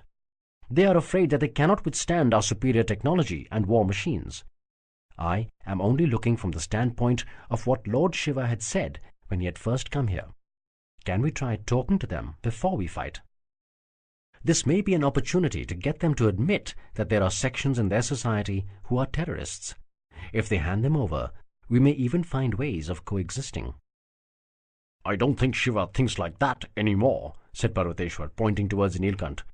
"He too wants vengeance." Shiva sat silently, his face expressionless. Only his eyes glowed with a terrible anger seething inside. "My lord," said Kanakla, looking towards Shiva, her hands folded in a namaste, "I hope that at least you understand what I am trying to say. Even Brahaspati would have wanted us to avoid violence if possible." The last sentence had an effect on Shiva similar to a torrential downpour on a raging fire. He turned towards Kanakla and gazed into her eyes, before turning towards Daksha. "Your Highness, perhaps what Kanakla says is right. Maybe we can send an emissary to Swadweep to give them an opportunity to repent. If we can avoid the killing of innocents, only good will come from it. However, I would still suggest that we begin war preparations. We should be prepared for the possibility that the Chandravanshis may reject our offer." "The Mahadev has spoken," said Daksha. "I propose that this be the decision of the War Council. All in favor, raise your hands." Every hand in the room was raised. The die had been cast. There would be an attempt for peace. If that didn't work, the Meluhans would attack. "I have failed again, Bhadra," cried Shiva. "I can't protect anyone in need." Shiva was sitting next to Veerbhadra in a private section of his palace courtyard. A deeply worried Sati had invited Veerbhadra to try and bring Shiva out of his mourning. Shiva had retreated into a shell, not speaking, not crying. She hoped her husband's childhood friend would succeed where she had failed. "How can you blame yourself, Shiva?" asked Veerbhadra, handing over the chillum to his friend. "How can this be your fault?" Shiva picked up the chillum and took a deep drag. The marijuana coursed through his body, but did not help. The pain was too intense. Shiva snorted in disgust and threw the chillum away. As tears flooded his eyes, he looked up to the sky and swore, "I will avenge you, my brother. If it is the last thing I do, if I have to spend every moment of the rest of my life, if I have to come back to this world again and again, I will avenge you." Veerbhadra turned towards Sati, sitting in the distance, a worried look on his face. Sati got up and walked towards them. She came up to Shiva and held him tight, resting his tired head against her bosom, hoping to soothe Shiva's tortured soul. To Sati's surprise, Shiva did not raise his arms to wrap them around her. He just sat motionless, breathing intermittently. "My lord!" cried a surprised Vraka as he stood to attention. So did the other 24 brigadiers, with respect to the Nilkant who had just been announced into the war room. Parvateshwar rose slowly. He spoke kindly, as he knew the pain Shiva still carried about Brahaspati's grisly death. "How are you, Shiva?" "I'm all right, thank you." "We were discussing battle plans." "I know," said Shiva. "I was wondering if I could join in." "Of course," said Parvateshwar, as he moved his chair to the side. "The essential problem for us," said Parvateshwar, trying to quickly bring Shiva up to date, "is the transport links between Meluha and Swadweep." "There aren't any, right?" "Right," answered Parvateshwar. "The Chandravanshis followed a broken earth policy after their last defeat at our hands 100 years back. They destroyed the entire infrastructure that existed between Meluha and Swadweep. They depopulated their border cities and moved them deeper into their empire. Forests grew where cities and roads used to be. There is no river that flows from our territory to theirs. Basically, there is no way for our huge, technologically superior war machines to be transported to the borders of Swadweep." "That was their aim, obviously," said Shiva. "Your superiority is technology. Their superiority is their numbers. They have negated your strength." "Exactly. And if our war machines are taken out of the equation, our 100,000-strong army may get inundated by their million soldiers." "They have a million-strong army?" asked Shiva, incredulous. "Yes, my lord," said Vraka. "We can't be absolutely sure, but that is our estimate. However, we also estimate that the regulars in that army would not be more than 100,000. The rest would be part-timers. Essentially, people such as small traders, artisans, farmers, and any other without influence. They would be forcibly conscripted and used as cannon fodder." "Disgusting," said Parvateshwar. "Risking the lives of Shudras and Vaishyas for a job that should be done by Kshatriyas. Their Kshatriyas have no honor." Shiva looked towards Parvateshwar and nodded. "Can't we dismantle our war machines, carry them to Swadweep, and then reassemble them?" "Yes, we can," said Parvateshwar. "But that is technically possible only for a few. Our most devastating machines, which would give us the edge like the long-range catapult, cannot be assembled outside a factory." "The long-range catapult?" "Yes," answered Parvateshwar. "It can hurl huge boulders and smouldering barrels over distances of over a kilometer.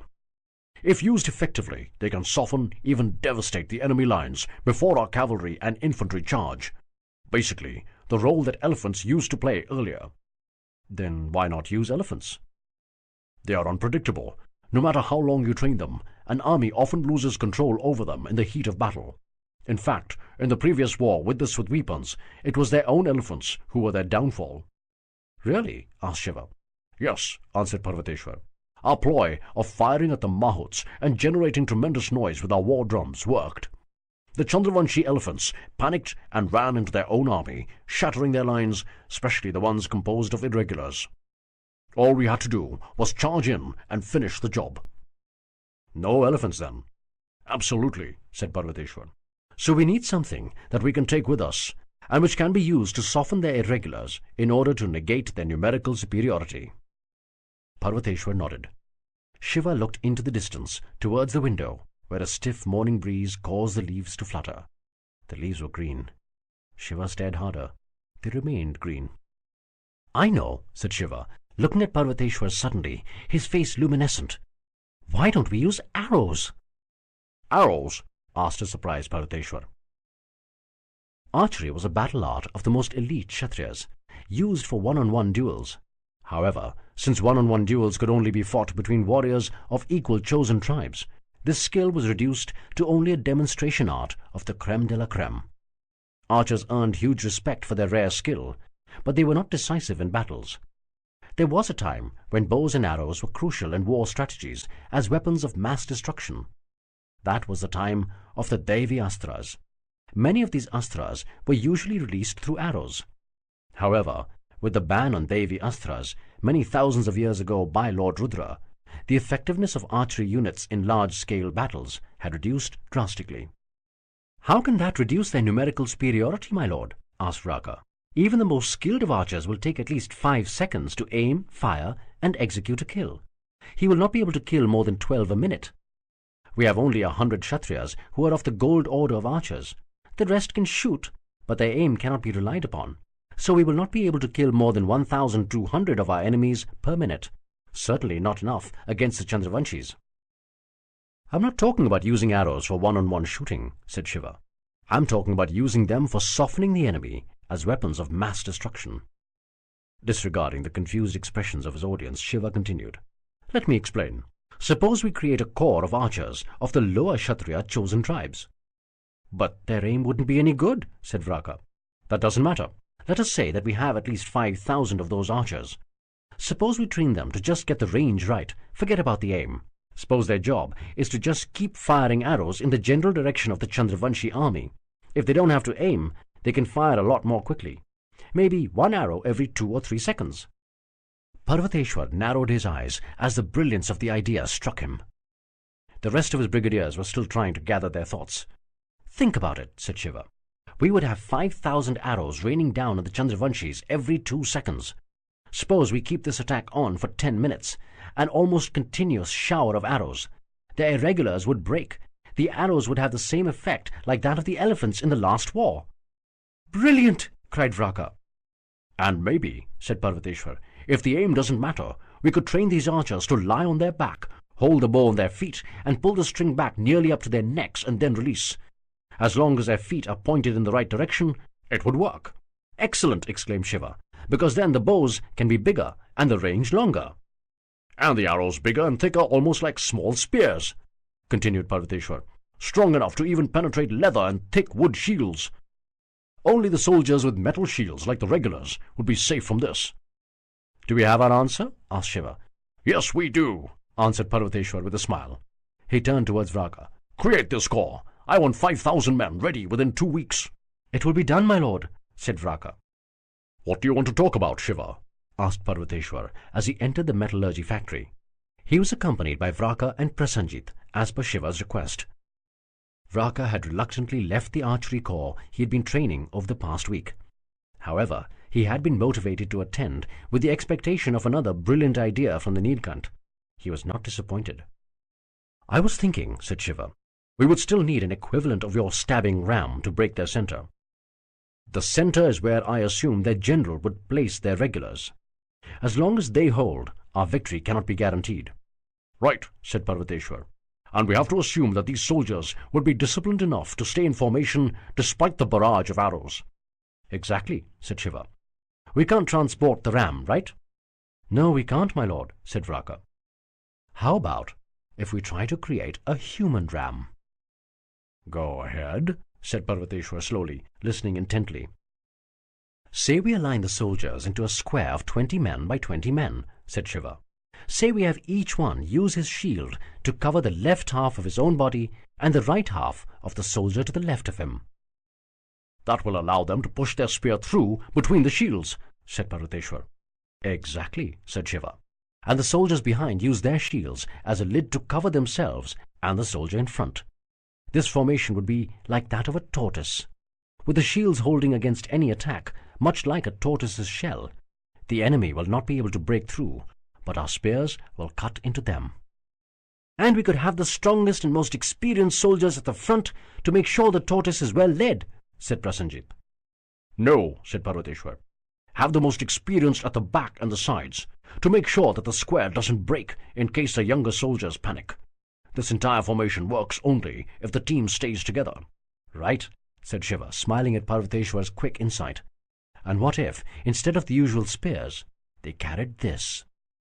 Shiva raised a weapon that he had designed, and the army metallurgy team had quickly assembled.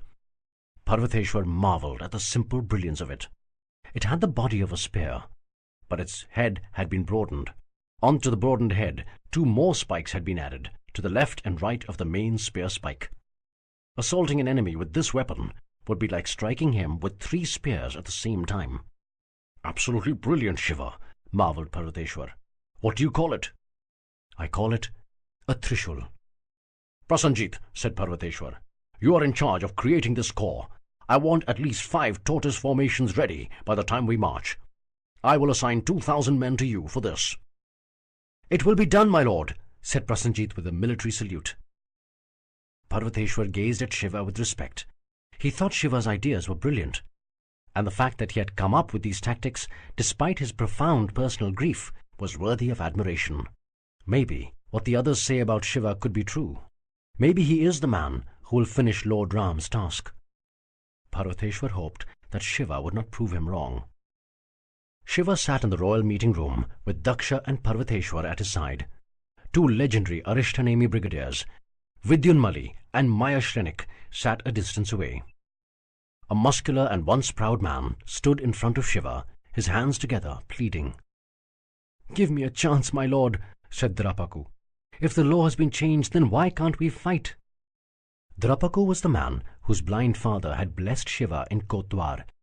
He had been a brigadier in the Meluhan army before the disease which blinded his father also killed his wife and unborn child. He had been declared a Vikarma along with his father. "First, how is your father?" asked Shiva. "He is well, my lord, and he will disown me if I don't support you in this Dharma Yudh." Shiva smiled softly.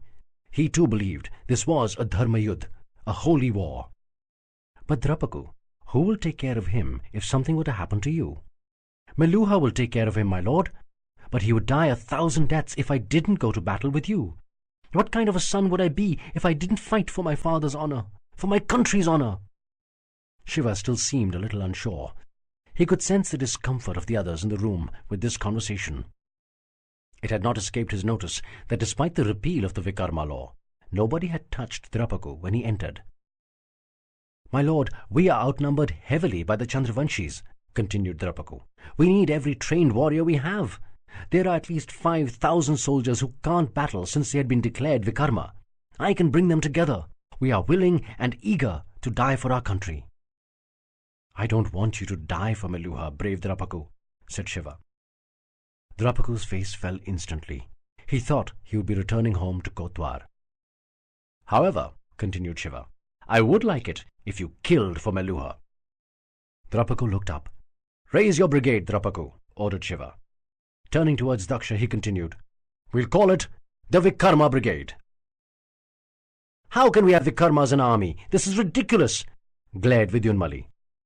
Vidyunmali and Mayashrenik were in their private gym preparing for their regular sword training. "Vidyu," cajoled Mayashrenik. "Don't Vidyu me, Maya. You know this is wrong." The usually calm Mayashrenik just nodded and let his impetuous friend vent his frustration. "How will I face my ancestors if I die in this battle?" asked Vidyunmali. "What will I answer if they ask me how I let a non-Kshatriya fight a battle that only we Kshatriyas should have fought? It is our duty to protect the weak. We're not supposed to use the weak to fight for us." "Vidyu, I don't think Drapaku is weak. Have you forgotten his valor in the previous Chandravanshi war? He is a Vikarma, that makes him weak. Lord Shiva has ordered that there are no Vikarmas anymore." "I don't think the Nilkant truly knows right from wrong." "Vidyu!" shouted Mayashrenik. Vidyunmali was surprised by the outburst. "If the Nilkant says it's right," continued Mayashrenik, "then it is right." Chapter 22. Empire of Evil. "This is the military formation I think ideal for the battle," said Parvateshwar. Vraka and Parvateshwar were sitting in the general's private office. The formation was that of a bow. The soldiers would be arranged in a wide semicircular pattern. The slower corps, like the tortoises, would be placed at the center.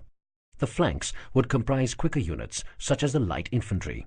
The cavalry would be at both ends of the bow, ready to be quickly deployed anywhere on the front or to ride along the sides of the bow for protection. The bow formation was ideal for a smaller army. It provided flexibility without sacrificing strength. "It is ideal, my lord," said Vraka. "What does the Mahadev have to say?" "Shiva thinks it suits our requirements perfectly." Vraka did not like it when Parvateshwar referred to the Nilkant by his name. But who was he to correct his general? "I agree, my lord." "I will lead the left flank," said Parvateshwar, "and you will lead the right. That is why I need your opinion on some things." "Me, my lord?" asked an astonished Vraka. "I thought the Mahadev would lead the other flank." "Shiva? No, I don't think he'll be fighting this war, Vraka." Vraka looked up in surprise, but he remained silent. Parvateshwar probably felt the need to explain, for he continued speaking. "He's a good and capable man, no doubt. But the uppermost desire in his mind is retribution, not justice for Meluha. We will help him wreak vengeance when we throw the guilty Naga at his feet. He won't be putting his own life at risk in a war just to find one Naga." Vraka kept his eyes low, lest they betray the fact that he disagreed with his chief. "To be fair," said Parvateshwar, "we can't impose on him just because he has a blue throat. I respect him a lot, but I don't expect him to fight. What reason would there be for him to do that?" Vraka looked up for a brief instant at Parvateshwar's eyes. Why was his general refusing to accept what was so obvious to everyone? Was he so attached to Lord Ram that he couldn't believe that another saviour had arrived on earth? Did he actually believe that Lord Ram could be the only one? Hadn't Lord Ram himself said that he is replaceable? Only Dharma is irreplaceable. "Furthermore," continued Parvateshwar, "he's married now. He's obviously in love. He's not going to risk Sati being bereaved again. Why should he? It's unfair of us to demand this of him." Vraka thought, not daring to voice his opinion. "The Mahadev will fight for all of us, General. He will battle to protect us. Why? Because that is what Mahadevs do." Vraka was not aware that Parvateshwar was hoping something similar in his mind. He too wished that Shiva would rise to be a Mahadev and lead them to victory against the Chandravanshis. However, Parvateshwar had learned through long years of experience that while many men tried to rise up to Lord Ram's level, none had ever succeeded. Parvateshwar had laid hopes on a few such men in his youth, and he had always been disillusioned at the end. He was simply preparing himself for another such expected disappointment from Shiva. He didn't plan to be left without a backup if Shiva refused to fight the battle against the Chandravanshis. The war council sat silently as Daksha read the letter that had come back from Swadweep, from the court of Emperor Dilipa. Daksha's reaction upon reading the letter left no doubt as to the message it contained. He shut his eyes, his face contorted in rage, his fist clenched tight. He handed the letter over to Kanakala and sneered. "Read it. Read it out loud so that the whole world may be sickened by the repugnance of the Chandravanshis." Kanakala frowned slightly before taking the letter and reading it out loud. "Emperor Daksha, Suryavanshi liege, protector of Meluha. Please accept my deep condolences for the dastardly attack on Mount Mandar. Such a senseless assault on peaceful Brahmins cannot but be condemned in the strongest of terms. We are shocked that any denizen of India would stoop to such levels. It is, therefore, with surprise and sadness that I read your letter. I assure you that neither me nor anyone in my command has anything to do with this devious attack. Hence, I have to inform you with regret that there is nobody I can hand over to you. I hope that you understand the sincerity of this letter and will not make a hasty decision, which may have regrettable consequences for you. I assure you of my empire's full support in the investigation of this outrage. Please do inform us of how we can be of assistance to you in bringing the criminals to justice." Kanakala took a deep breath to compose herself. The anger of the typically Chandravanshi double-talk was washing right through her, making her regret her earlier stand. "It is personally signed by the Emperor Dilipa," said Kanakala, completing her reading of the letter. "Not Emperor Dilipa," growled a fuming Daksha. "Terrorist Dilipa of the Empire of Evil." "War!" arose a cry from the council, unanimous in its rage. Daksha looked over at a scowling Shiva, who nodded imperceptibly. "War it is!" bellowed Daksha. "We march in 2 weeks!" The bracelet seemed to develop a life of its own. It had swelled to enormous proportions, dwarfing Shiva. Its edges were engulfed in gigantic flames. The 3 colossal serpents which formed the Om separated from each other and slithered towards Shiva. The one in the center, while nodding to the snake on its left, hissed, "He got your brother, and the other one will soon get your wife." The serpents to the left and right scowled eerily. Shiva pointed his finger menacingly at the serpent in the center. "You dare touch even a hair on her, and I will rip your soul out of—" "But I," continued the serpent, not even acknowledging Shiva's threat, "am saving myself. I'm saving myself for you." Shiva stared at the serpent with impotent rage. "I will get you," said the serpent as its mouth opened wide, ready to swallow him whole. Shiva's eyes suddenly opened wide. He was sweating hard. He looked around but couldn't see a thing. It was extraordinarily dark. He reached out for Sati to check if she was safe. She wasn't there. He was up in a flash, feeling a chill in his heart, almost expecting that the serpents had escaped his dreams and transformed into reality. "Shiva," said Sati, looking at him. She was sitting at the edge of the bed. The tiny military tent they slept in could not afford the luxury of chairs.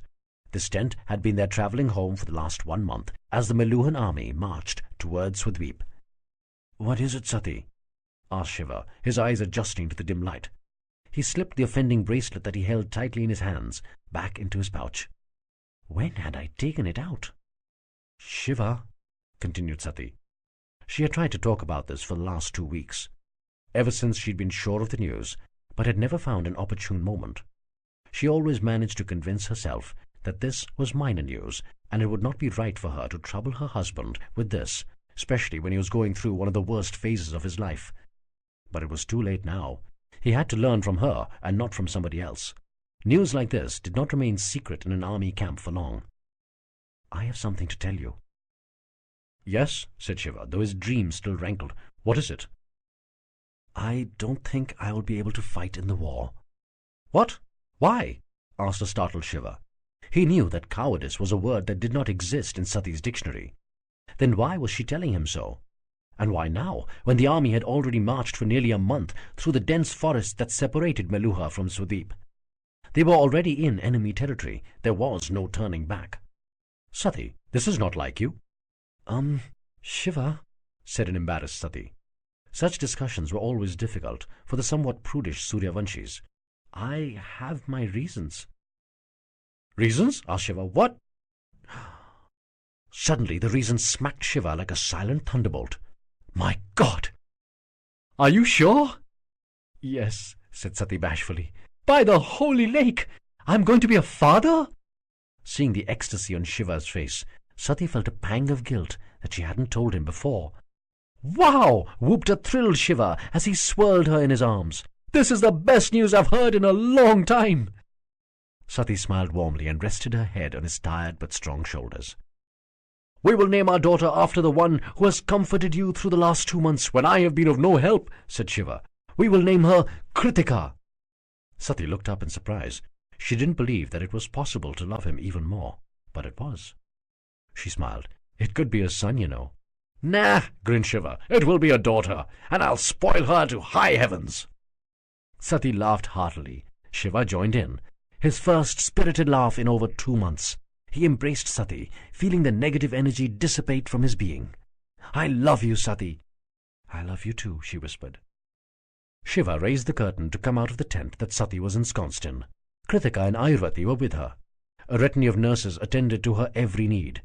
Shiva had been obsessive about the health of his unborn child, questioning Ayurvati incessantly about every aspect of Sati's well-being for the last 2 months of the march to Swadweep. The Suryavanshis had moved valiantly for nearly 3 months. The path had been much more challenging than expected. The forest had reclaimed its original habitat with alarming ferocity. The army was invaded by wild animals and disease at every turn. They had lost 2,000 men, and not one to the enemy.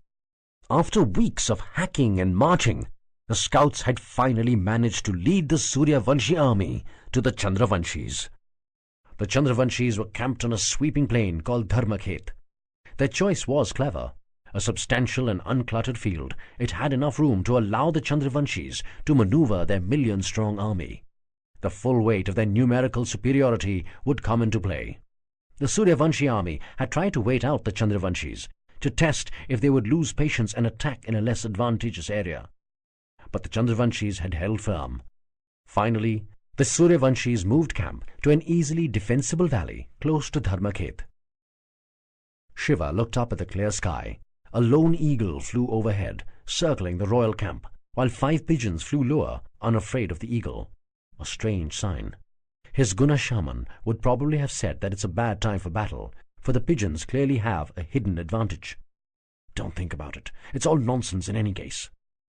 Breathing in the fresh morning air deeply, he turned right towards Emperor Daksha's tent. Nandi was walking towards him. "What is it, Nandi?" "I was just coming towards your tent, my lord. The Emperor requests your presence. There has been a troubling development." Shiva and Nandi hurried toward Daksha's tastefully appointed royal tent.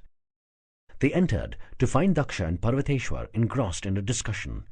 Vraka, Mayashrenik, and Drapaku sat at a distance. Drapaku was a little further away from the rest. "This is a disaster," groaned Daksha. "Your Highness?" asked Shiva. "My lord, I'm glad you're here. We face complete disaster." "Let's not use words like that, Your Highness," said Shiva. Turning towards Parvateshwar, he asked, "So your suspicions were correct?" "Yes," said Parvateshwar. "The scouts just returned a few minutes ago. There was a reason the Chandravanshis were refusing to mobilize. They have dispatched 100,000 soldiers in a great arc around our position. They will enter our valley by tomorrow morning.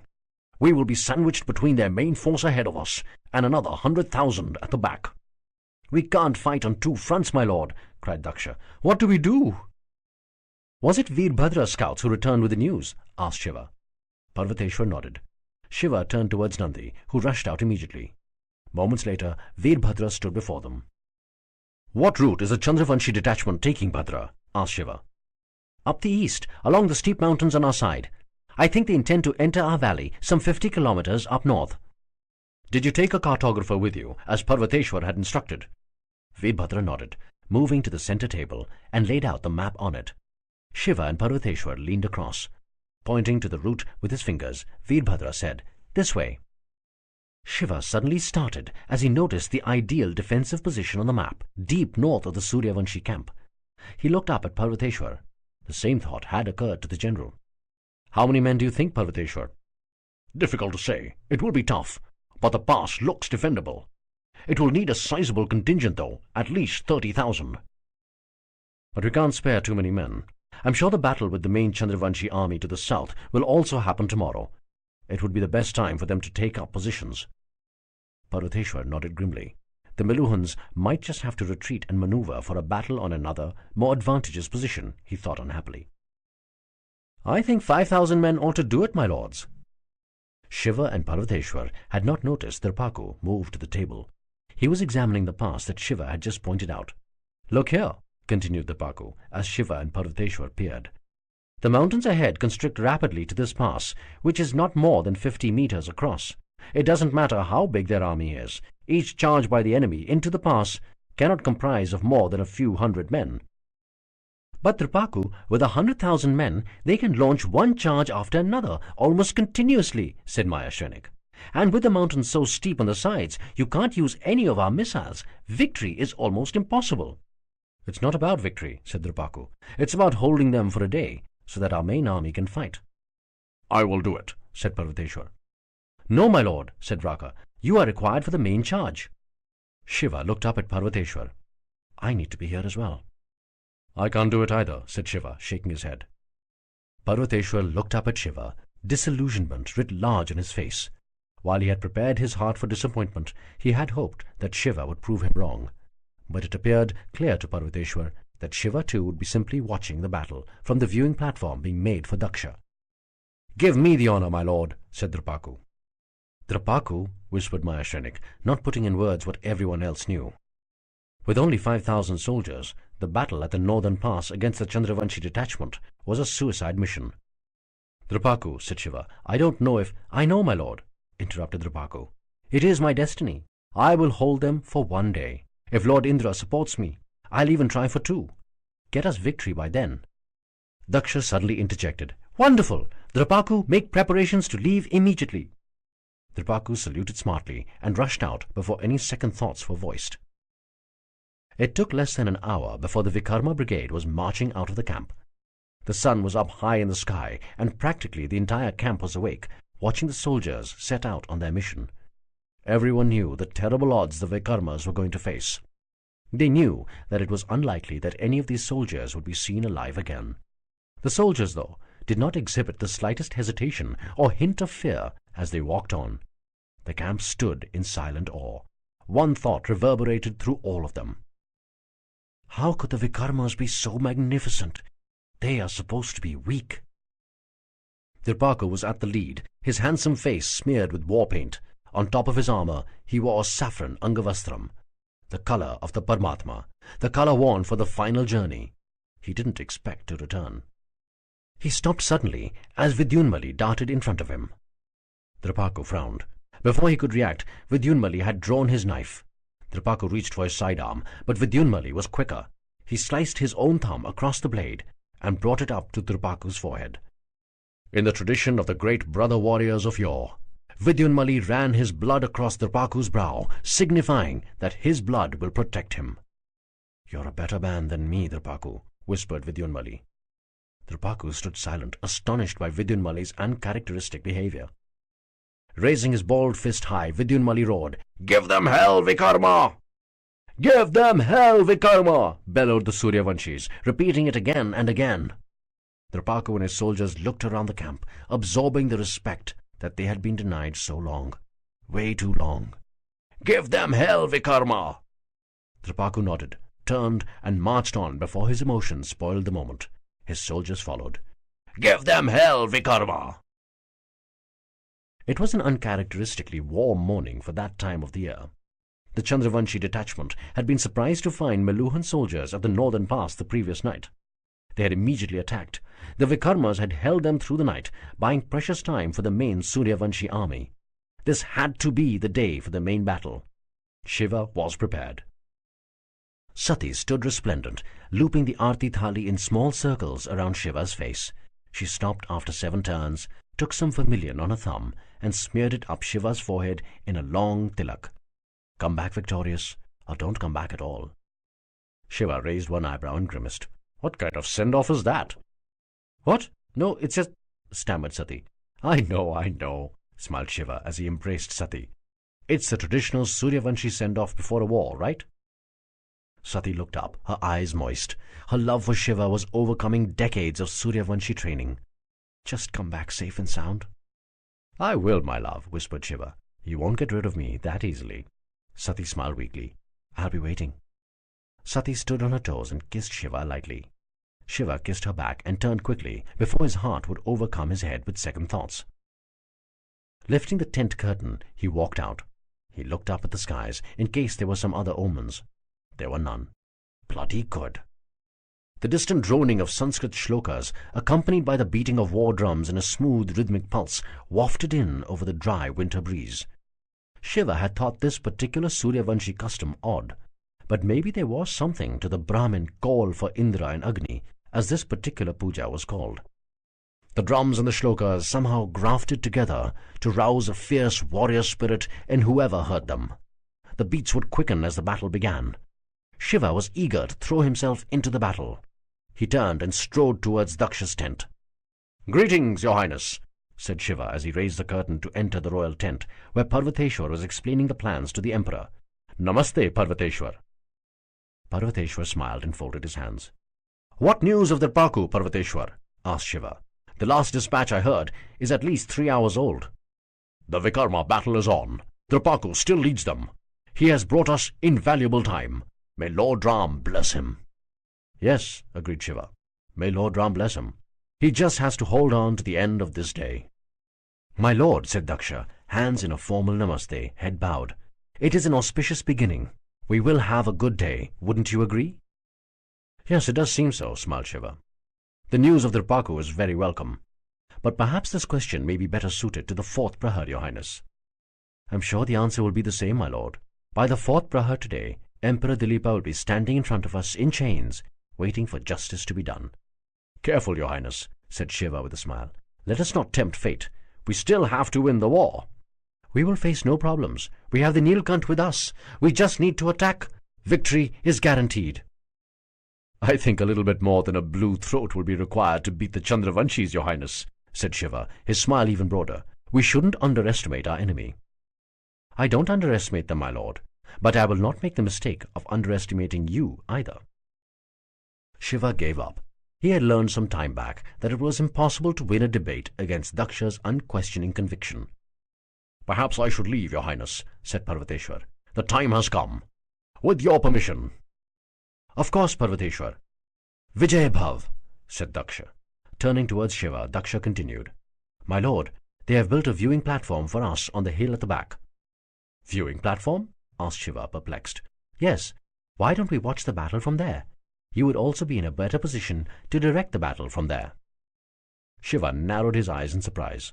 Your highness, my position is with the soldiers on the battlefield.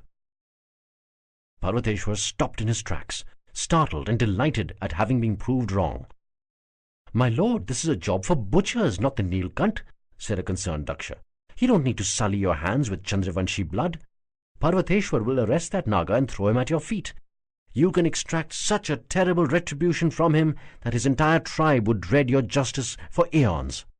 This is not about my revenge, your highness. It is about the vengeance of Meluha. It would be petty of me to think that an entire war is being fought just for me. This is a war between good and evil, a battle in which one has to choose a side and fight. There are no bystanders in a dharma yudh. It is a holy war.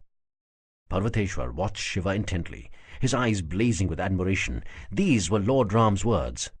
There are no bystanders in a dharma yudh. My lord, we can't afford to risk your life, pleaded Daksha. You're too important. I'm sure we can win this war without taking that gamble. Your presence has inspired us. There are many who are willing to shed their blood for you.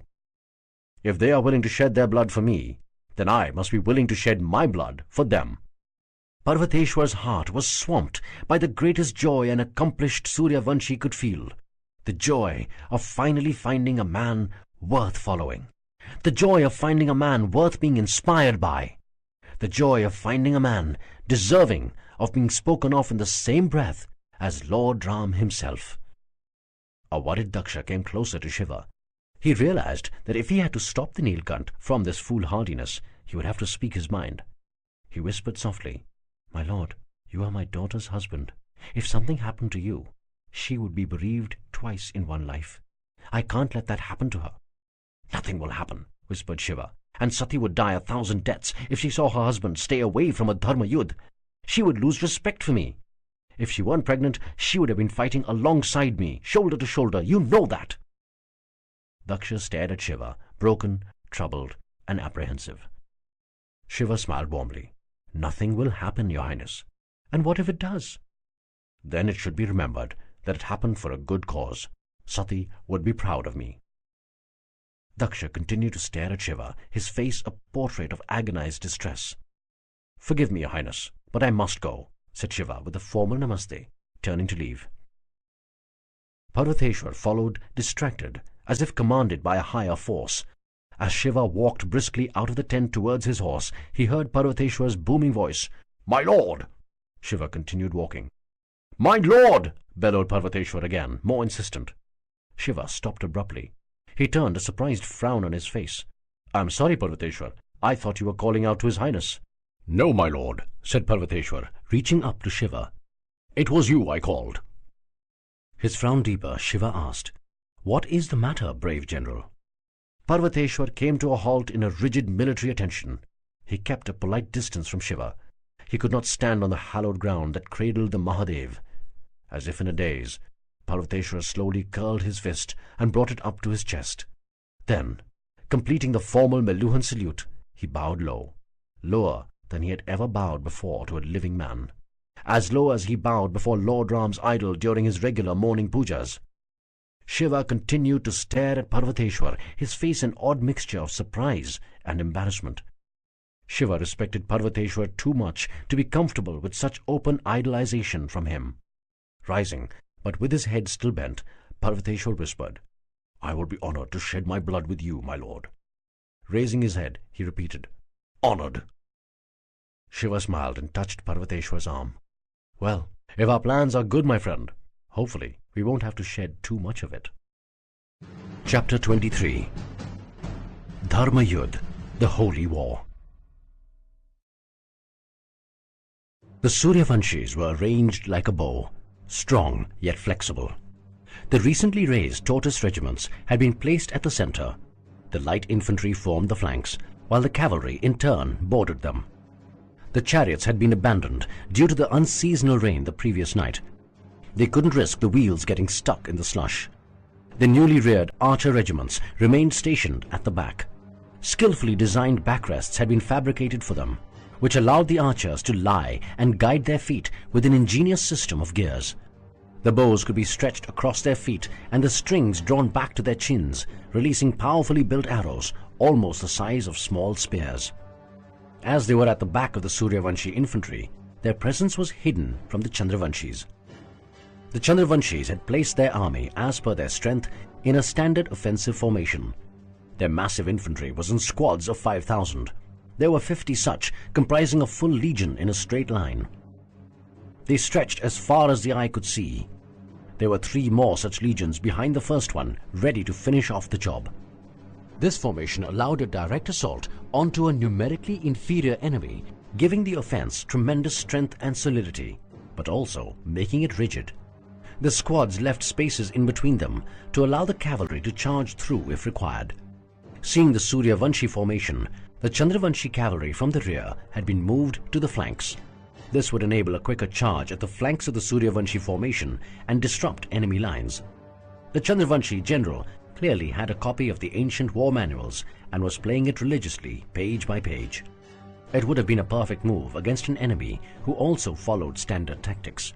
Unfortunately, he was up against a Tibetan tribal chief whose innovations had transformed the Suryavanshi attack. As Shiva rode towards the hillock at the edge of the main battlefield, the Brahmins picked up the tempo of their shlokas while the war drums pumped the energy to a higher level. Despite being outnumbered on a vast scale, the Suryavanshis did not exhibit even the slightest hint of nervousness. They had buried their fear deep. The war cries of the clan gods of the various brigades rent the air. Indradev ki jai! Agni Dev ki jai! Jai Shakti Devi ki! Varun Dev ki jai! Jai Pawan Dev ki! But these cries were forgotten in an instant, as the soldiers saw a magnificent white steed canter in over the hillock carrying a handsome muscular figure. A thunderous roar pierced the sky, loud enough to force the gods out of their cloud palaces to peer at the events unfolding below. The Nilkant raised his hand in acknowledgement.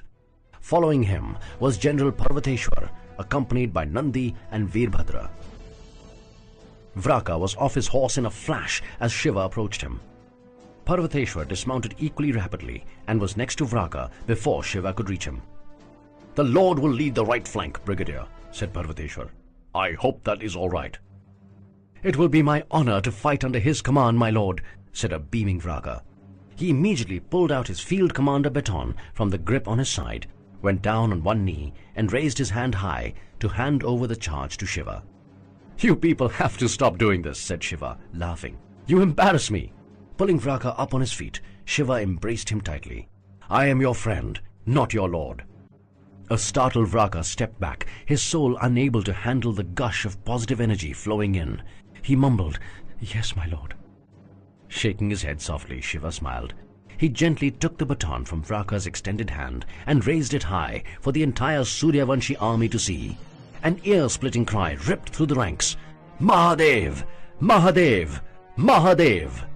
Shiva vaulted onto his horse in one smooth arc. Holding the baton high, he rode up and down the line.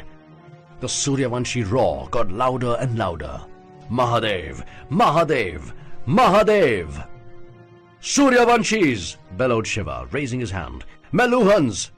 Hear me!" The army quietened down to hear their living god.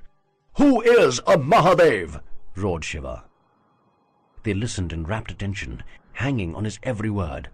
"Does he sit on a sad height and look on idly while ordinary men do what should be his job? No!" Some soldiers were praying inaudibly. "Does he just lazily bestow his blessings while others fight for the good? Does he stand by nonchalantly and count the dead while the living sacrifice themselves to destroy evil? No!" There was pin-drop silence as the Suryavanshis absorbed their Nilkant's message. A man becomes a Mahadev only when he fights for good. A Mahadev is not born from his mother's womb. He is forged in the heat of battle when he wages a war to destroy evil. The army stood hushed, feeling a flood of positive energy. I am a Mahadev, bellowed Shiva. A resounding roar arose from the Suryavanshis. They were led by the Mahadev, the god of gods. The Chandravanshis did not stand a chance. But I am not the only one. A shocked silence descended on the Suryavanshis. What did the Mahadev mean? He's not the only one? Do the Chandravanshis have a god too? I am not the only one, for I see 100,000 Mahadevs in front of me. I see 100,000 men willing to fight on the side of good.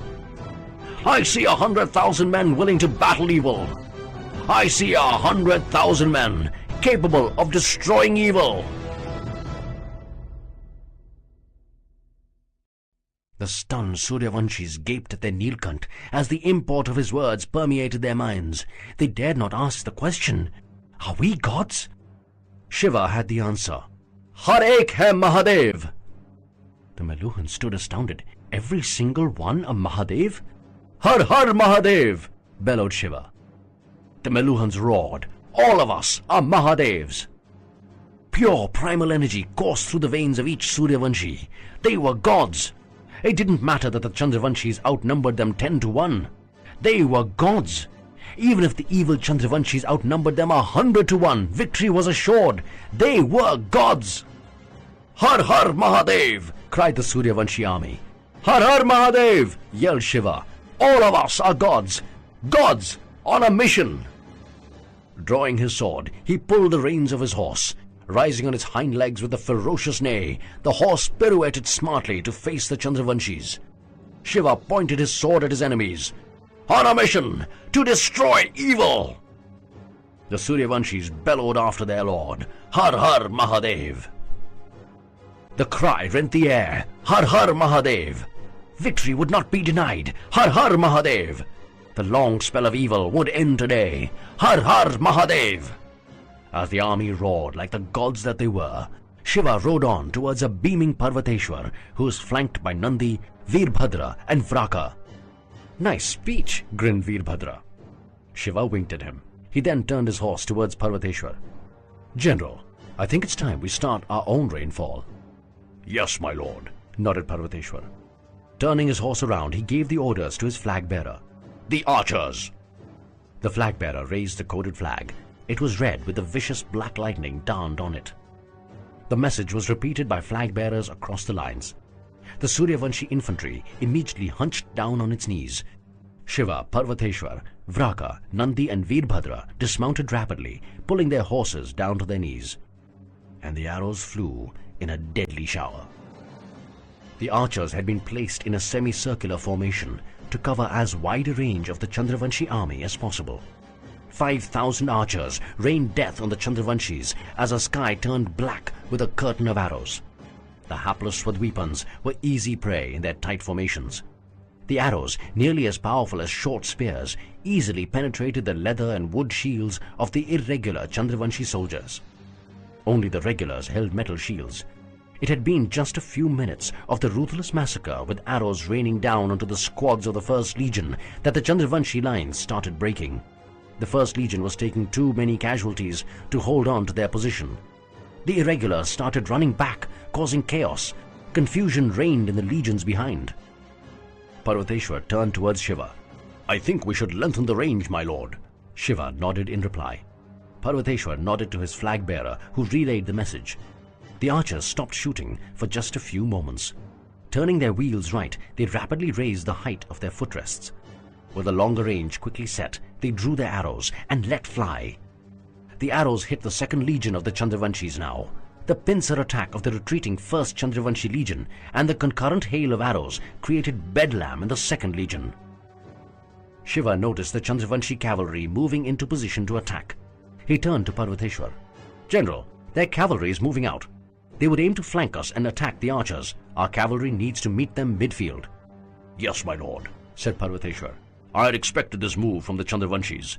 That's why I had positioned 2 cavalries, comprising the Arishthanemi, led by Maheshrenik and Vidyunmali, on the flanks.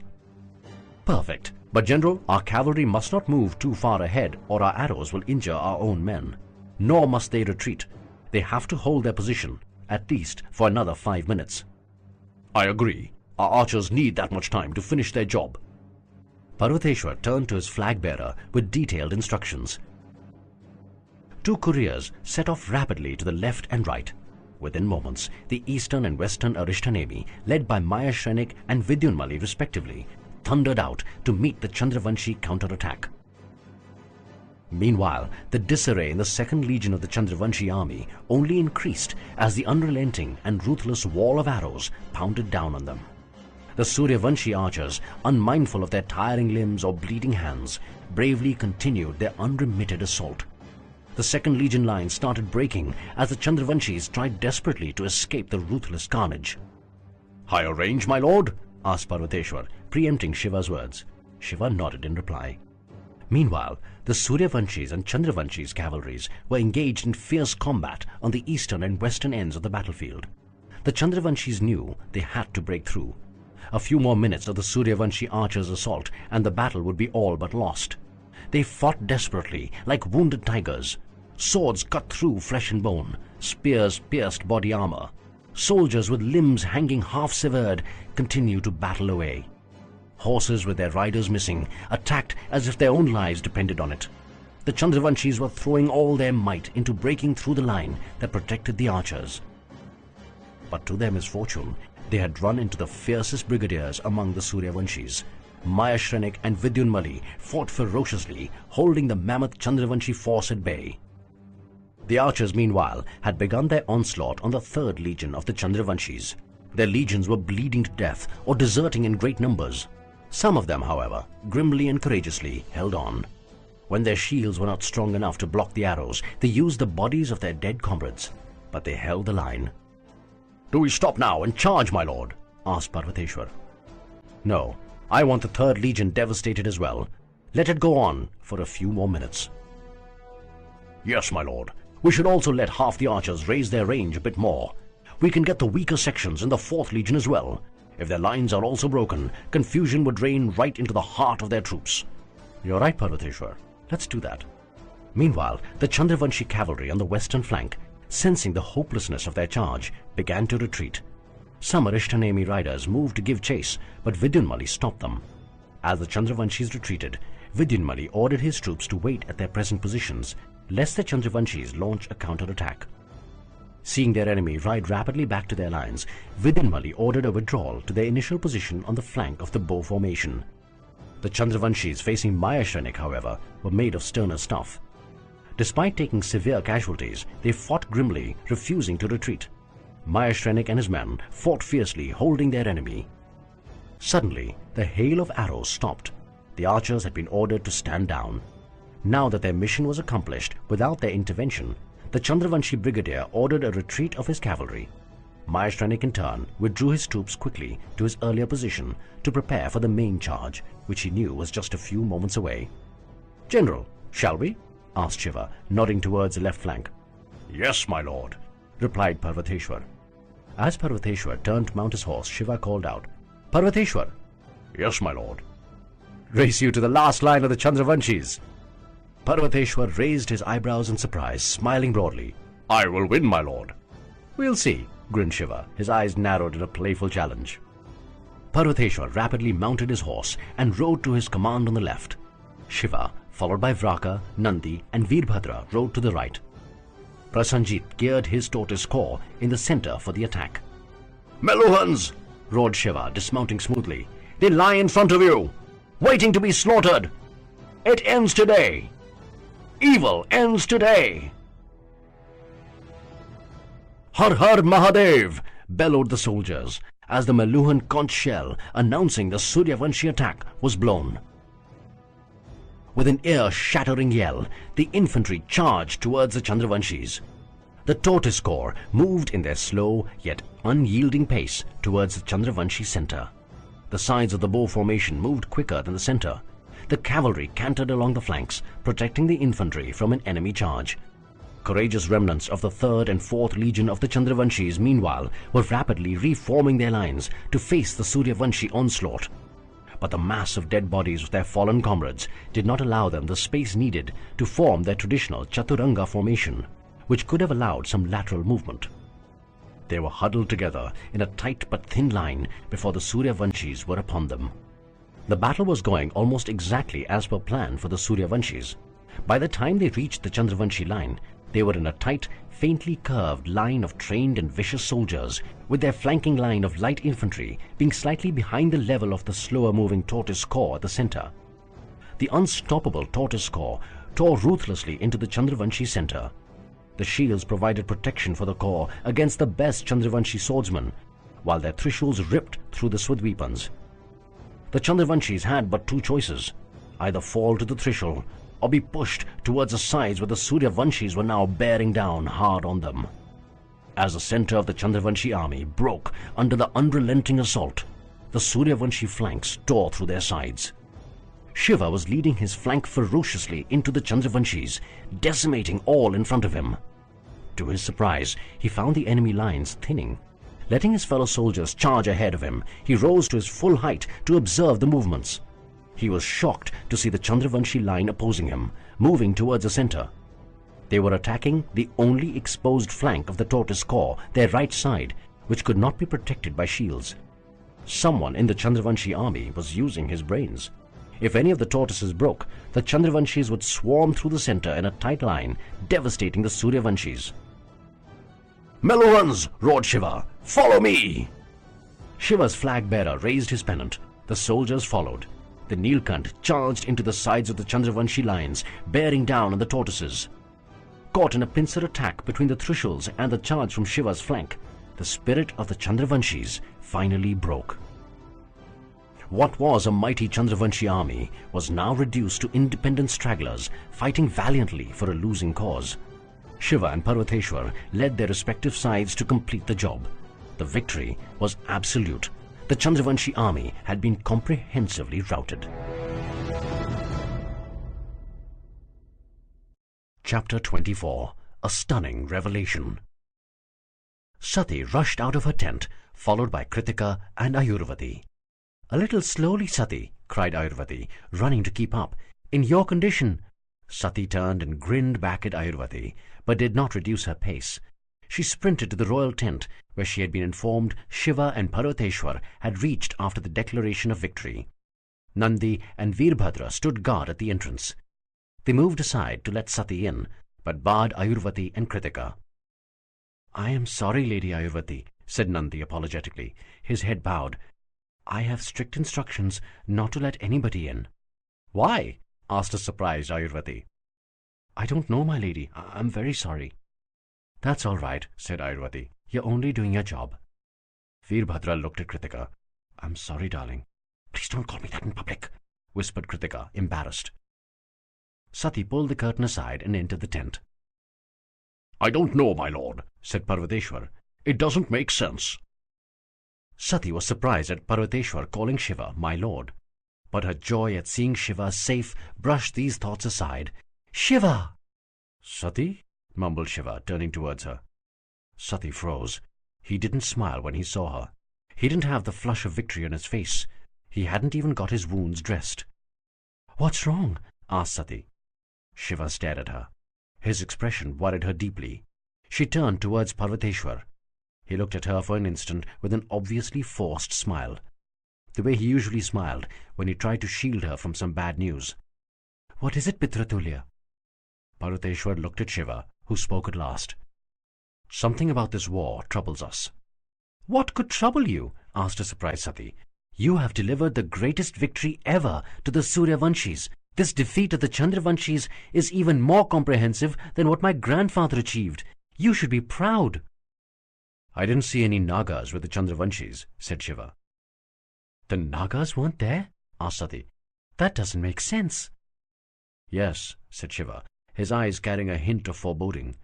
"If they are so thick with the Chandravanshis, then they would have been there in the battlefield. If they were being used by the Chandravanshis against us, then their skills would have been even more useful in the battle. But where were they?" Maybe they've fallen out with each other, suggested Sati. I don't think so, said Parvateshwar. This war was triggered by their joint attack on Mandar. Why would they not be here? Shiva, I'm sure you'll figure it out, said Sati. Don't trouble yourself. Damn it, Sati, yelled Shiva. I can't figure it out. That's why I'm worried. A startled Sati stepped back. His uncharacteristic vehemence stunned her. He wasn't like this. Shiva realized what he had done. He immediately reached his bloodied hand out. I'm sorry, Sati. It's just that The conversation was interrupted as Daksha, accompanied by an aide, raised the curtain and swaggered into the room. My lord! Cried Daksha as he hugged Shiva tight. Shiva flinched. His wounds hurt. Daksha immediately stepped back. I'm so sorry, my lord, said Daksha. Turning to his aide, he continued, Why is Airvati outside? Bring her in. Let her tend to the lord's wounds. No, wait, said Shiva to the aide. I had said that I didn't want to be disturbed. There is always time to address the wounds later. Shiva turned to Daksha. Your Highness, I need to speak about something. My lord, if you will allow me first, said Daksha, as enthusiastic as a little boy who'd just been given a long-denied sweet. I wanted to thank you for what you have done for me, for Meluha. We have done what even my father couldn't. This is an absolute victory. Shiva and Parvateshwar looked briefly at each other before Daksha garnered their attention again. Emperor Dilipa is being brought here even as we speak, said Daksha. What? Said Parvateshwar, taken aback. But we had sent some of our soldiers to their camp just a little while back. They couldn't possibly have arrested him so soon. No, Parvateshwar, said Daksha. I had sent my personal guards much earlier. We could tell from the viewing platform that the Chandravanshis had already lost by the time the Lord and you began the third charge.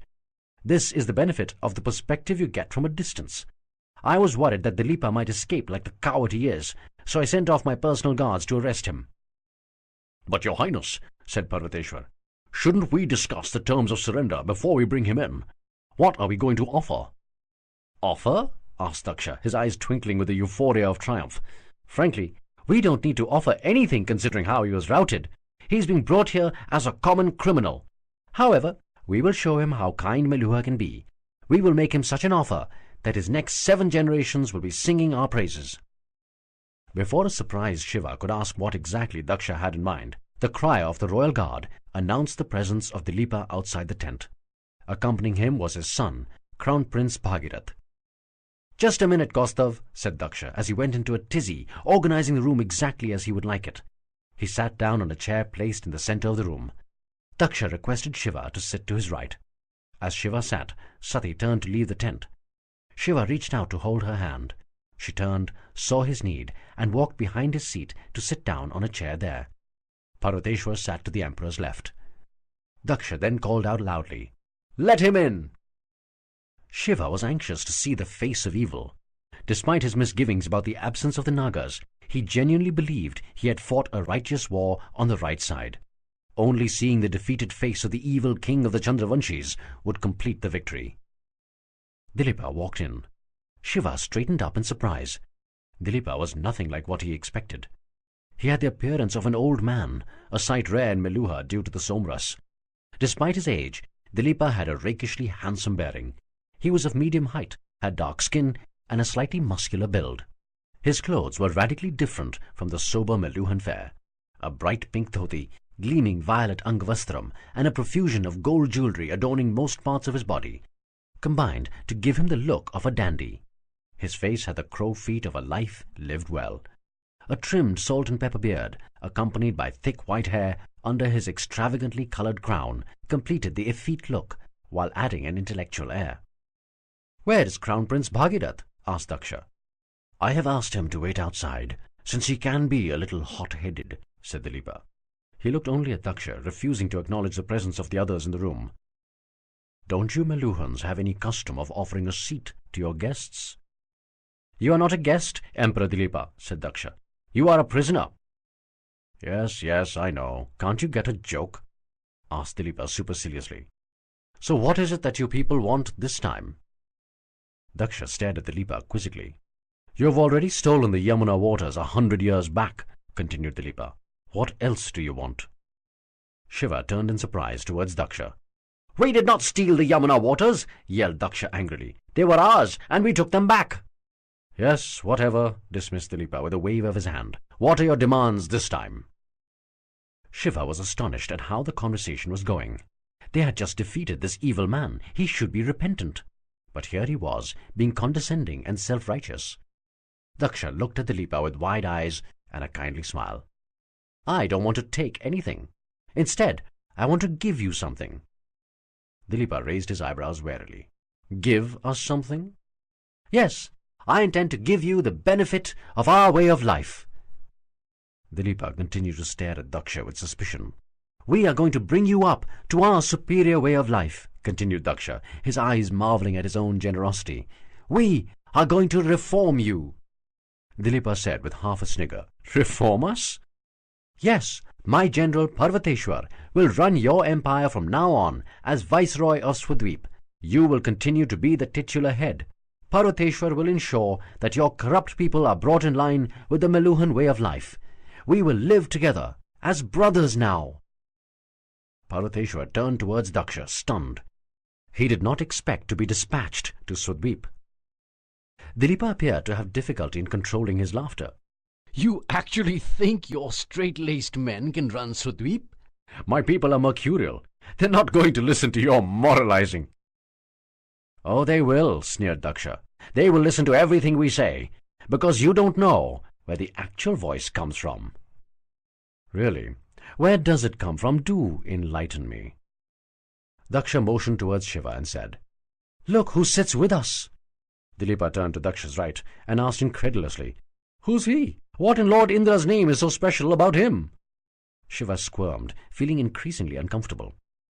Daksha spoke a little louder. "Look at his throat, O king of the Chandravanshis!" Dilipa looked again with the same arrogance towards Shiva. Despite the dried smattering of blood and gore, the blue throat blazed. Suddenly, Dilipa's haughty smile disappeared. He looked shocked. He tried to say something, but he was at a loss for words. "Yes, O corrupt Chandravanshi," scoffed Daksha, moving his hands for dramatic effect. "We have the Neelkant."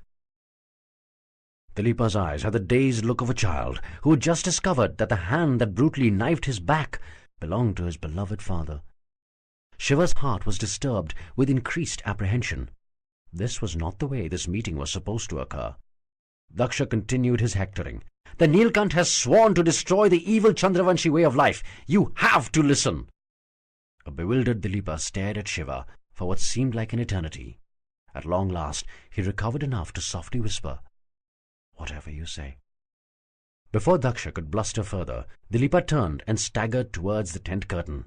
At the exit, he turned around to look at Shiva once again. Shiva swore that he could see a few tears in those proud, haughty eyes. As soon as Dilipa left the tent, Daksha got up and hugged Shiva lightly, so as to not hurt the Neelkant. "My lord, did you see the look on his face? It was precious." Turning towards Parvateshwar, he continued, "Parvateshwar, Dilipa is broken. You will have no trouble controlling the Swadweepans and bringing them around to our way of life. We will go down in history as the men who found a permanent solution to this problem." Shiva wasn't paying attention. His troubled heart desperately searched for answers. How could a struggle that appeared so righteous just a few hours back now suddenly appear wrong? He turned towards Sati, forlorn. She gently touched his shoulder. "What are you thinking, my lord?" asked Daksha, intruding into Shiva's troubled thoughts. Shiva just shook his head. "I just asked if you would like to travel in Dilipa's carriage to Ayodhya," asked Daksha. "You deserve the honor, my lord. You have led us this glorious day." This conversation did not appear important to Shiva at this point. He did not have the energy to think of an answer. He just nodded in an absent-minded manner. "Wonderful! I'll make all the arrangements," said Daksha. Turning towards his aide, he continued, "Send Ayurvati in immediately to dress the lord's wounds. We need to leave by tomorrow morning to make sure that we have control over Ayodhya before chaos reigns in the aftermath of Dilipa's defeat." With a namaste towards Shiva, Daksha turned to leave. "Parvateshwar, aren't you coming?" Parvateshwar gazed at Shiva, his face creased with concern. "Parvateshwar," repeated Daksha. Taking a quick look at Sati, Parvateshwar turned to leave. Sati moved forward, holding Shiva's face gently. Shiva's eyes seemed to droop with the heavy weight of tiredness. Ayurvati lifted the curtain carefully. "How are you, my lord?" Shiva looked up, his eyes half shut. He was descending into a strange sleep. He yelled suddenly, "Nandi!" Nandi came rushing in. "Nandi, can you find me a cravat?" "Cravat, my lord?" asked Nandi. "Yes." But why, my lord?" "Because I need it!" shouted Shiva. Nandi, shocked at the violence of his lord's reply, hurried out. Sati and Ayurvati looked at Shiva in surprise. Before they could say anything, he suddenly collapsed, unconscious. He was running hard, the menacing forest closing in on him. He was desperate to get beyond the trees before they laid their ravenous claws on him. Suddenly, a loud, insistent cry pierced through the silence. "Help! Please help!" He stopped. No, he wouldn't run away this time. He would fight that monster. He was the Mahadev. It was his duty. Shiva turned around slowly, his sword drawn, his shield held high. "Jai Shri Ram!" he yelled as he raced back to the clearing. The bushy thorns slashed his legs. Bleeding and terrified, he ran hard. "I will reach her in time. I will not fail her again. My blood will wash away my sin." He sprang through the last clump of shrubs, letting the thorns cut greedily at his flesh, and leapt into the clearing. His shield held defensively, his sword gripped low to retaliate, but nobody attacked. It was a strange laughter that finally broke his concentration. He lowered his shield slowly. "Oh, Lord!" he shrieked in agony. The woman lay stricken on the ground, a short sword buried into her heart. The little boy stood on her side, stunned. His hand bloodied with the struggle of its kill.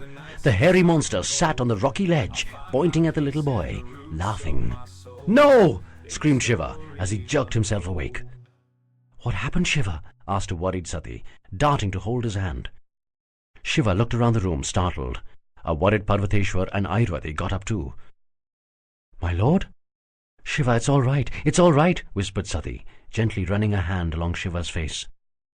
"You were poisoned, my lord," said Ayurvati. "We think that some of the Chandravanshi soldiers may have had poisoned weapons. It has affected many others as well." Shiva slowly regained his composure. He got off his bed. Sati tried to help him up, but he insisted on doing it himself.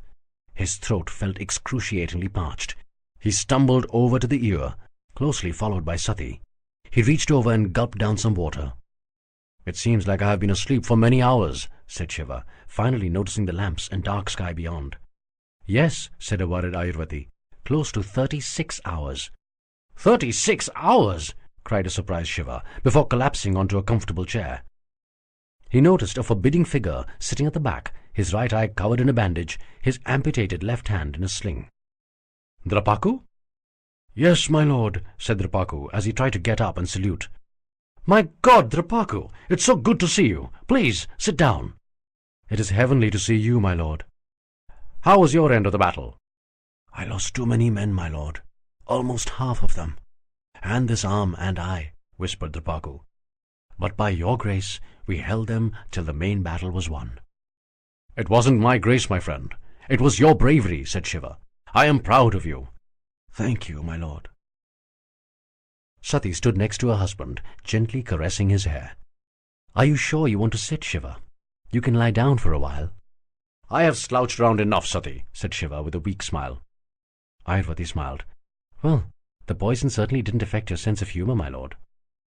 "Really? Is it still that bad?" grinned Shiva. Parvateshwar, Drapaku and Ayurvati laughed weakly. Sati didn't. She was watching Shiva intently. He was trying too hard. He was trying to forget, trying to get others to focus on something other than himself.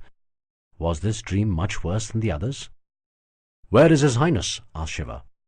"Father left for Ayodhya this morning," said Sati. "My lord," said Parvateshwar, "His Highness felt it would not be right to keep Swadweep without a sovereign for so long, considering the circumstances. He felt it important that the Suryavanshi army be marched across the empire immediately, with Emperor Dilipa as a prisoner, so that the Swadweepans know and accept the new dispensation." "So we're not going to Ayodhya?" "We will, my lord," said Ayurvati, "but in a few days, when you are strong enough." "Some 12,000 of our soldiers remain with us," said Parvateshwar. "We will march to Ayodhya when you are ready. His Highness insisted that Emperor Dilipa leave behind one of his family members with our unit as hostage to ensure that no Swadweepan attacks our much smaller force." "So we have one of Emperor Dilipa's family members in our camp?" "Yes, my lord," said Parvateshwar. "His daughter, Princess Anandamai." Ayurvati smiled, shaking her head slightly. "What?" asked Shiva. Ayurvati looked sheepishly at Parvateshwar and then grinned at Sati. Parvateshwar glared back at Ayurvati. "What happened?" asked Shiva again. "Nothing that important, my lord," clarified Parvateshwar, looking strangely embarrassed. "It's just that she is quite a handful." "Well, I'll ensure that I remain out of her way then," said Shiva, smiling. "So this route seems to make the most sense," said Parvateshwar, pointing at the map. Shiva and the other poisoned soldiers had recovered completely over the previous 5 days. The march to Ayodhya was scheduled the next day. "I think you're right," said Shiva, his mind going back to the meeting with the Emperor of Swadweep. No point in thinking about Dilipa. I'm sure he was acting during the meeting. The Chandravanshis are evil. They are capable of any deception. Our war was righteous. "We plan to leave tomorrow morning, my lord," said Parvateshwar. Turning towards Sati, he continued, "You can finally see the birthplace of Lord Ram, my child." "Yes, Pitratulya," smiled Sati. "But I don't know if these people would have kept his temple unharmed. They may have destroyed it in their hatred." Their conversation was interrupted by a loud commotion. Parvateshwar turned with a frown. "What is going on out there, Nandi?" "My lord," said Nandi from the other side of the curtain, "the Princess Anandamai is here. She has some demands, but we can't fulfill them. She insists on meeting you." "Please tell Her Highness to wait in her tent," growled Parvateshwar. "I will be over in a few minutes." "I cannot wait, General!" screamed a strong yet feminine voice from across the curtain. Shiva signaled to Parvateshwar to let her in. Parvateshwar turned towards the curtain. "Nandi, Veerbhadra, bring her in, but check her first for any weapons." In a few moments, Anandamai, flanked by Nandi and Veerbhadra, entered Shiva's tent. Shiva raised his eyebrow at her presence. She was taller than her father, and distractingly beautiful. A deep, walnut-colored complexion complemented a body that was bountifully voluptuous, yet healthy. Her dough-shaped eyes were in a seductive half-stare, while her lips were in a perpetual pout that was sensual yet intimidating. She was provocatively clothed, with a dhoti that had been tied dangerously low at the waist and ended many inches above her knees, while being tied agonizingly tight at her curvaceous hips. It was just a little longer than the loincloth that the Meluhan men tied during their ceremonial baths. Her blouse was similar to the cloth piece that Meluhan women tied, except that it had been cut raunchily on the top to the shape of her ample breasts, affording a full view of her generous cleavage. She stood with her hips tilted to the side, exuding raw passion. "You really think I can hide some weapons in this?" charged Anandamai, pointing at her clothes. A startled Nandi and Sati glared at her, while Shiva and Veerbhadra sported a surprised smile. Parvateshwar shook his head slightly. "How are you doing, Parvateshwar?" asked Anandamai, flashing a smile while scanning him from top to bottom, her eyebrows raised lasciviously. Shiva couldn't help smiling as he saw Parvateshwar blush slightly. "What is it you desire, Princess?" barked Parvateshwar. "We are in the middle of an important meeting." "Will you really give me what I desire, General?" sighed Anandamai. Parvateshwar blushed even deeper. "Princess, we have no time for nonsensical talk." "Yes," groaned Anandamai. "Most unfortunate. Then perhaps you can help me get some milk and rose petals in the sorry little camp you're running." Parvateshwar turned towards Nandi in surprise. Nandi blabbered, "My lord, she doesn't want just a glass, but 50 liters of milk. We can't allow that with our rations." "You're going to drink 50 liters of milk?" cried Parvateshwar, his eyes wide in astonishment. "I need it for my beauty bath, General," glowered Anandamai. "You are going to take us on a long march from tomorrow. I cannot go unprepared." "I will try and see what I can do," said Parvateshwar. "Don't try, General. Do it," admonished Anandamai. Shiva couldn't control himself any longer. He burst out laughing. "What the hell do you think you're laughing at?" glared Anandamai, turning towards Shiva. "You will speak to the Lord with respect, Princess," yelled Parvateshwar. "The Lord?" grinned Anandamai. "So he's the one in charge, the one Daksha was allegedly showing off." She turned back towards Shiva. "What did you say to trouble my father so much that he isn't even talking anymore? You don't look that threatening to me." "Be careful what you say, Princess," advised Parvateshwar fiercely. "You don't know whom you are speaking with." Shiva raised his hand at Parvateshwar, signaling him to calm down. But Anandamai was the one who required soothing. "Whoever you are, you will all be smashed when our Lord comes, when he descends to Swadweep and destroys the evil of your kind." "What?" "Take her out of here, Nandi!" yelled Parvateshwar. "No, wait," said Shiva. Turning towards Anandamai, he asked, "What did you mean by saying, when your Lord will descend to Swadweep and destroy the evil of our kind?"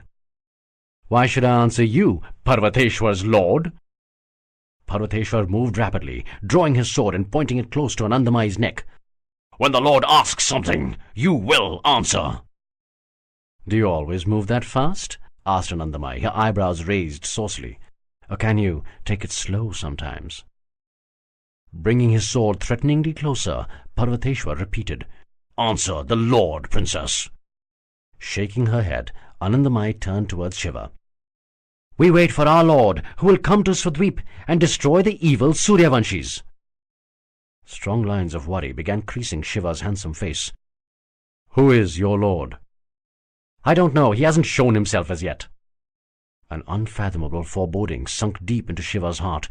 He was profoundly afraid of his next question, but something inside told him that he had to ask it. "How will you know he is your Lord?" "Why are you so interested in this?" "I need to know," snarled Shiva. Anandamai frowned at Shiva as if he was mad. "He will not be from the Sapt Sindhu, neither a Suryavanshi nor a Chandravanshi. But when he comes, he will come on our side." Shiva's inner voice whispered miserably that there was more. Clutching the armrest of his chair, he asked, "And?" "And," continued Anandamai, "his throat will turn blue when he drinks the somras." An audible gasp escaped Shiva as his body stiffened. The world seemed to spin. Anandamai frowned, even more confused about this strange conversation. Parvateshwar glowered fiercely at Anandamai. "You are lying, woman! Admit it! You are lying!" "Why would I—" Anandamai stopped in mid-sentence as she noticed Shiva's cravat-covered throat. The arrogance suddenly vanished from her face. She found her knees buckling under her. Pointing weakly with her hands, she asked, "Why is your throat covered?" "Take her out, Nandi!" ordered Parvateshwar. "Who are you?" shouted Anandamai. Nandi and Veerbhadra tried pulling Anandamai out. With surprising strength, she struggled against them. "Show me your throat!" They held onto her arms and dragged her backwards. She kicked Veerbhadra in the groin, causing him to fall back in pain as she turned towards Shiva once again. "Who the hell are you?" Shiva stared down at the table, unable to find the strength to even glance at Anandamai. He held his armrest tightly. It seemed to be the only stable thing in a world spinning desperately out of control. Veerbhadra staggered back, held her arms tightly and pulled her back as Nandi held her by the neck. Anandamai bit Nandi's arm brutally. As a howling Nandi pulled his arm back, she screamed again, "Answer me, damn it! Who are you?" Shiva looked up for one brief instant at Anandamai's tormented eyes. The pain they conveyed lashed his soul. The flames of agony burned his conscience. A shocked Anandamai suddenly became immobile. The misery in her eyes would have stunned the bravest of Meluhan soldiers. In a broken voice she whispered, "You are supposed to be on our side." She allowed herself to be hauled out by Nandi and Veerbhadra. Parvateshwar kept his eyes down. He dared not look at Shiva. He was a good Suryavanshi. He would not humiliate his lord by looking at him at his weakest. Sati, on the other hand, would not leave her husband to suffer alone by not looking at him when he was at his weakest. She came to his side, touching his face. Shiva looked up, his eyes devastated with the tears of sorrow. "What have I done?" Sati held Shiva tightly, holding his throbbing head against her bosom. There was nothing she could say to alleviate the pain. She could just hold him. An agonized whisper suffused the tent with its resonant grief. "What have I done?" Chapter 25. Island of the Individual. It was another 3 weeks before Shiva's entourage reached Ayodhya, the capital of the Swadweepans. They had travelled along a decrepit, long-winding road to the Ganga, and then sailed eastward to the point where the mighty yet capricious river passionately welcomed the waters of the Sarayu. Then they had cruised north up the Sarayu to the city of Lord Ram's birth. It was a long, circuitous route, but the quickest possible considering the terrible road conditions in Swadweep, the island of the individual. The excitement in the hearts of the Meluhan soldiers was beyond compare. They had only heard legends about Lord Ram's city. None had ever seen it. Ayodhya, literally the impregnable city, was a land first blessed by Lord Ram's sacred feet. They expected a gleaming city beyond compare, even if it had been devastated by the Chandravanshi presence. They expected the city to be an oasis of order and harmony, even if all the surrounding land had been rendered chaotic by the Chandravanshis. They were disappointed. Ayodhya was nothing like Devagiri. At first glance, it promised much. The outer walls were thick and looked astonishingly powerful. Unlike the sober grey Meluhan walls, the exterior of Ayodhya had been extravagantly painted with every colour in God's universe. Each alternate brick, however, was painted in pristine white, the royal colour of the Chandravanshis. Numerous banners, tinted in pink and blue, had been festooned down the city towers. The banners weren't put up for a special occasion, but were permanent fixtures adorning the city. The Empire Road curved suddenly along the fort wall to the main entrance, so as to prevent elephants and battering rams from getting a straight run to the mighty doors. At the top of the main gates, a wonderfully ornate, horizontal crescent moon had been sculpted into the walls. Below it was the Chandravanshi motto, Shringar, Saundarya, Swatantrata. Passion, beauty, freedom. It was only when one entered the city that it delivered a blow to the precision and order-loving Meluhans.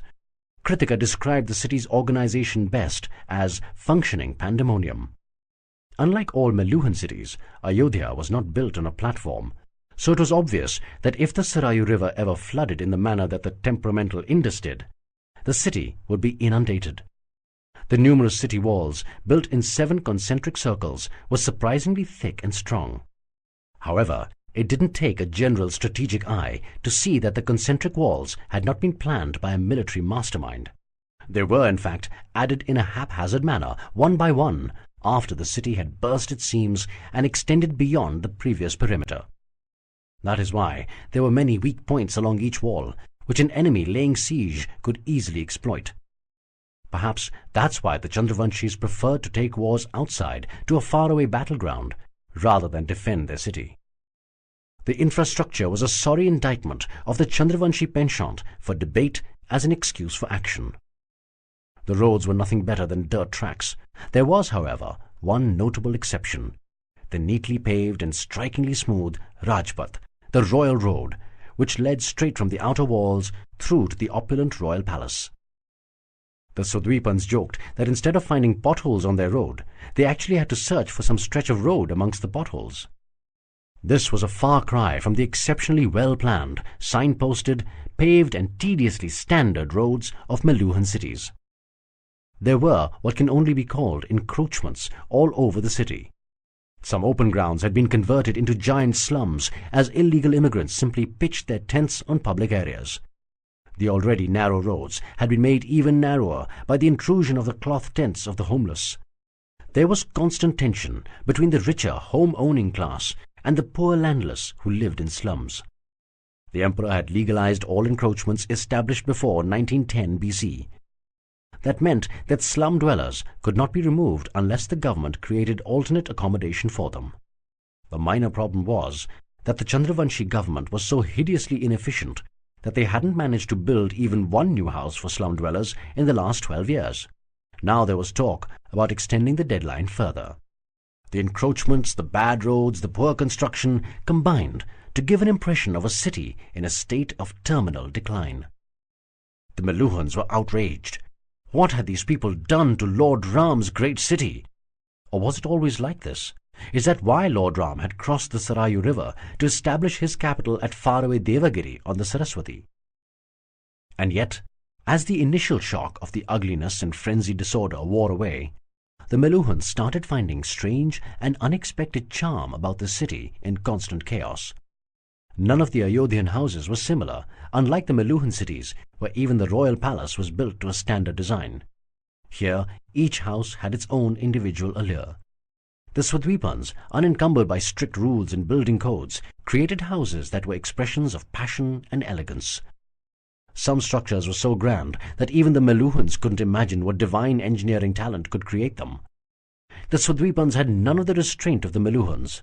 Everything was painted bright, from orange buildings to parrot green ceilings to shocking pink windows. Civic-minded, rich Swadweepans had created grand public gardens, temples, theatres and libraries, naming them after their family members, since they had received no help from the government. The Meluhans, despite finding it strange that a public building should be named after a private family, were awed by the grandeur of these structures. A vibrant city with exquisite beauty existing side by side with hideous ugliness. Ayodhya disgusted and yet fascinated the Meluhans. The people were living embodiments of the Chandravanshi way of life. The women wore skimpy clothes, brazen and confident about their sexuality. The men were as fashion and beauty conscious as their women. What Meluhans would call dandies. The relationship between the men and women could only be characterized as one teetering on extremes. Extreme love coexisting with extreme hate, expressed with extreme loudness, all built on the foundations of extreme passion. Nothing was done in small measure in Ayodhya. Moderation was a word that did not exist in their dictionary. Therefore, it was no surprise that the emotional, mercurial and uncontrollable rabble of Ayodhya scoffed at Daksha's proclaimed intention to reform them. Daksha entered a sullen city as its populace stood quietly on the sides of the Rajpath, refusing to welcome the conquering force. Daksha, who had expected the Ayodhya residents to welcome him with showers of flowers since he had finally been freed from the evil rulers, was surprised at the cold reception he got. He put it down to enforcement by the Chandravanshi royalty. Shiva, who arrived a week later, was under no such illusions. He had expected far worse than just a quiet greeting. He expected to be attacked. He expected to be vilified for not standing up for the Swadweepans, who also believed in the legend of the Nilkant. He expected to be hated for choosing the so-called wrong side. But while he had come to suspect that the Chandravanshis were not quite evil, he was not prepared to classify the Suryavanshis as the wrong side either. In his opinion, the Meluhans were almost without exception honest, decent, law-abiding people who could be unvaryingly trusted. Shiva was deeply confused about his karma and his future course of action. He missed Brahaspati's keen wit and advice. His thoughts weighing heavily on him, Shiva quickly disembarked from the curtained cart and turned towards the Chandravanshi palace. For a moment he was startled by the grandeur of Dilipa's abode, but he quickly gathered his wits, reached out for Sati's hand, and began climbing the 100 steps towards the main palace platform. Parvateshwar trudged slowly behind. Shiva glanced briefly beyond Sati to find Anandamayi descending the steps quietly. She had not spoken to Shiva since that terrible encounter when she realized who Shiva was.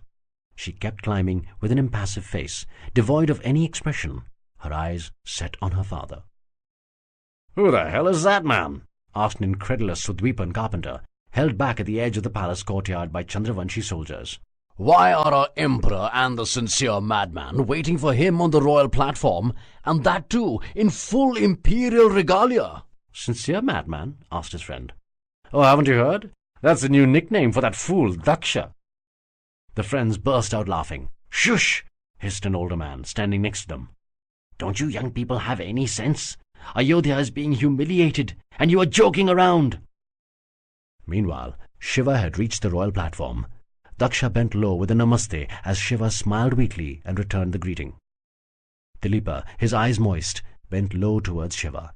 He cried in a soft whisper, "I am not evil, my lord. We are not evil."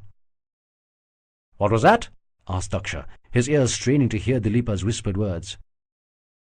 Shiva's choked throat refused to utter a sound. Not hearing anything from Dilipa either, Daksha shook his head and whispered, "My lord, perhaps this is an opportune time to introduce you to the people of Ayodhya. I am sure it will galvanize them into action once they know that the Nilkant has come to their rescue." Before an anguished Shiva could answer, his caring wife spoke. "Father, Shiva is very tired. It has been a long journey. May he rest for some time?" Yes, of course," mumbled Daksha apologetically. Turning towards Shiva, he said, "I am sorry, my lord. Sometimes my enthusiasm gets the better of me. Why don't you rest today?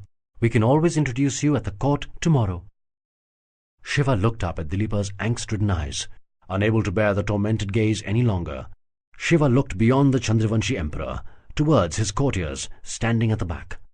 Only one pair of eyes did not have a look of incomprehension. It was at that moment that Shiva realized that except for Anandamai, nobody else in Dilipa's court knew of his identity, not even Dilipa's son, Bhagirath. Dilipa had not spoken to a soul. Clearly, neither had Daksha, possibly in the hope of a grand unveiling of the secret in the presence of Shiva himself. "My lord." Shiva turned towards Parvateshwar. "Yes," he said in a barely audible whisper. "I will lead the army out since the ceremonial march is over," said Parvateshwar. "They will be stationed outside the city in a camp for the earlier contingent. I will be back at your service within 2 hours." Shiva nodded faintly. It had been a few hours since their arrival in Ayodhya. Shiva had not spoken a word. He stood quietly at the window of his chamber, staring out at the city as the afternoon sun bore down in its dazzling glory. Sati sat silently to his side, holding his hand, drawing all the energy that she had and passing it to him. He continued to stare out towards a grand structure right in the heart of the city. The structure from this distance appeared to be built of white marble.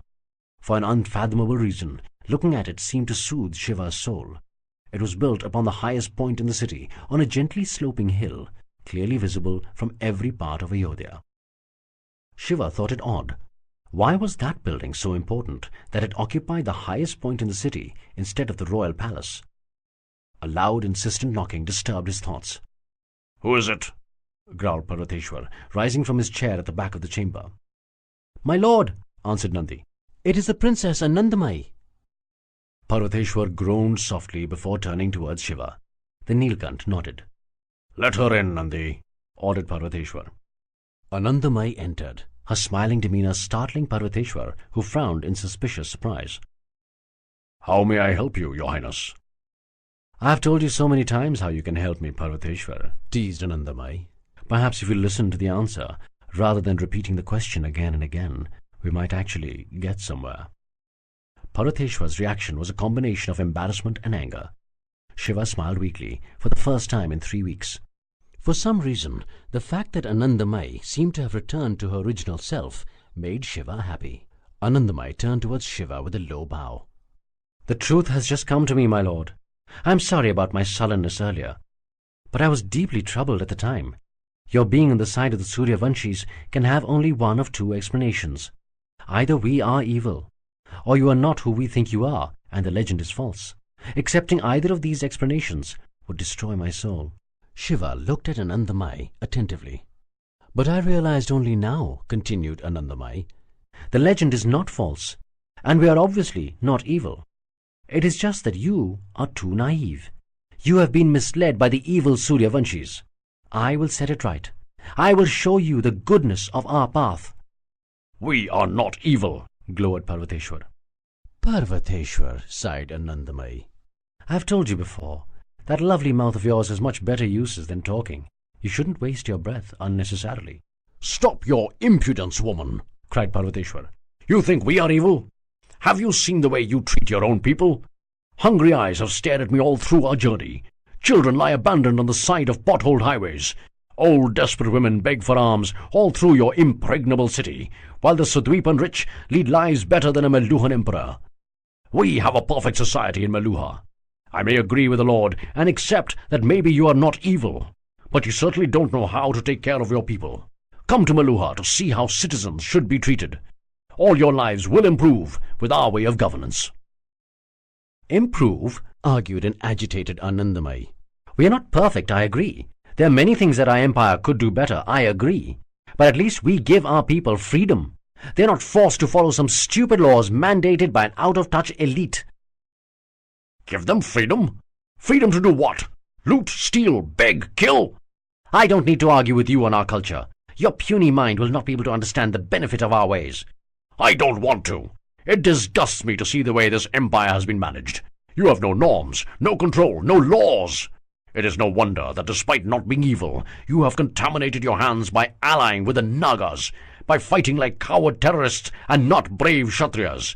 You may not be evil, but your deeds certainly are."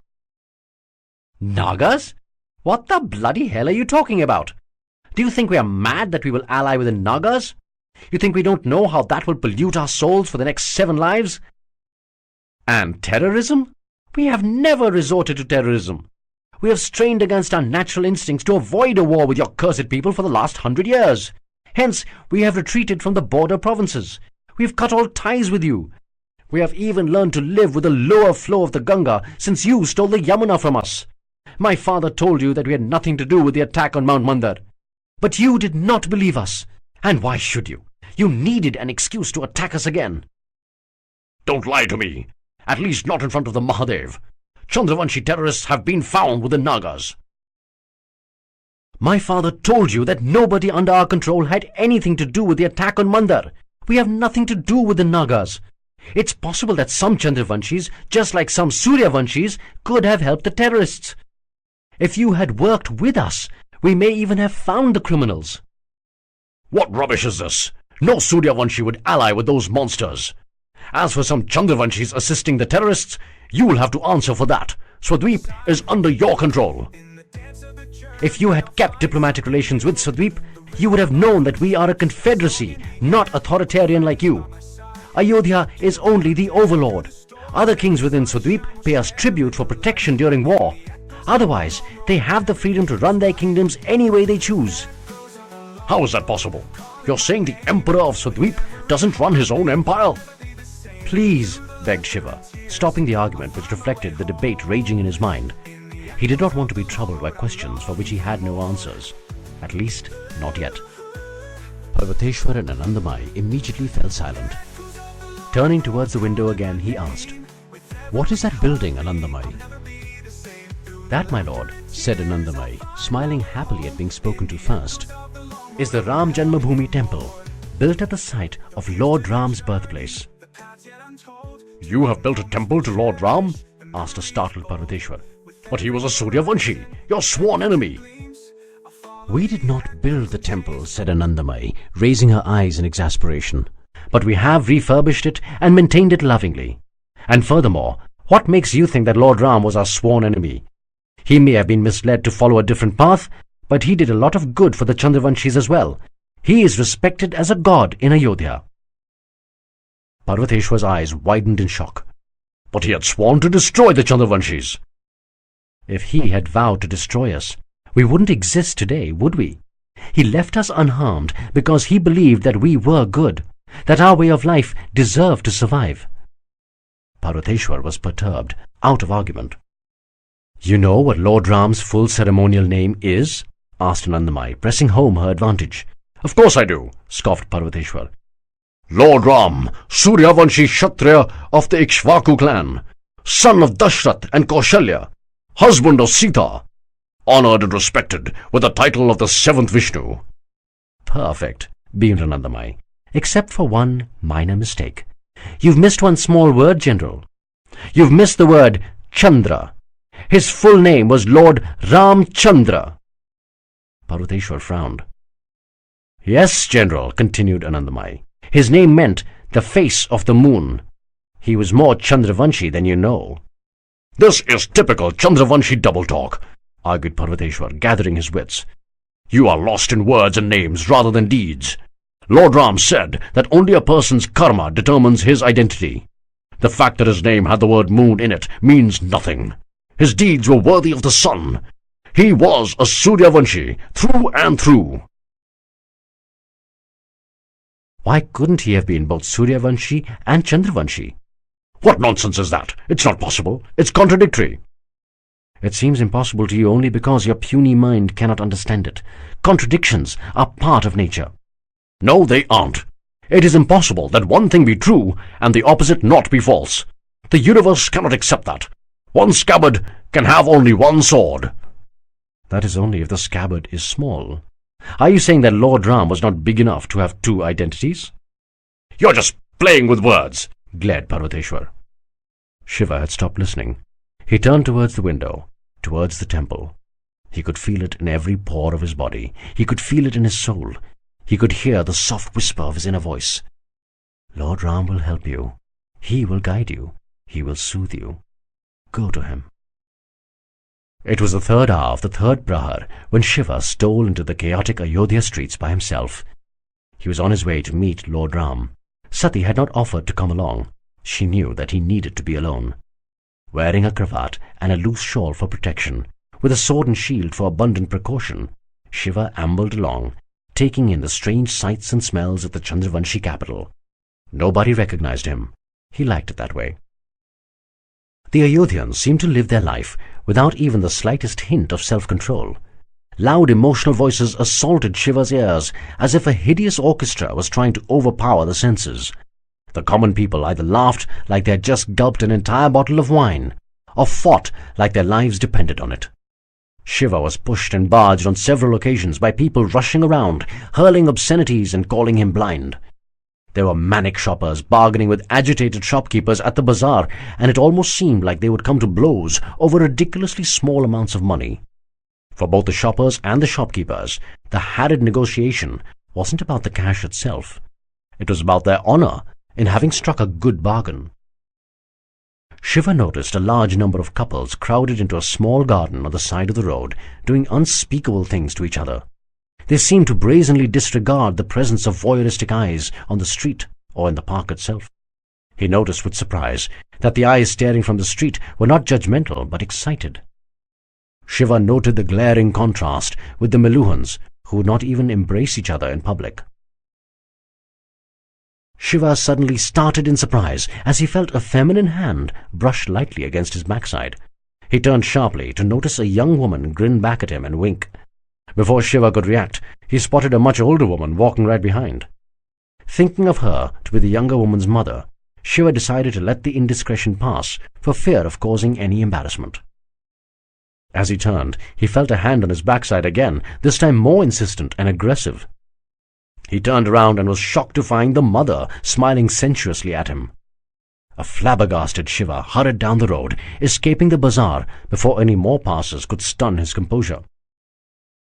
He continued walking in the direction of the towering Ram Janmabhoomi temple. As he approached, the unassailable jangle of Ayodhya dimmed significantly. This was a quiet residential area of the city, probably for the rich, judging by the exquisite mansions and the avenues. Turning to the right, he came upon the road which led to his destination.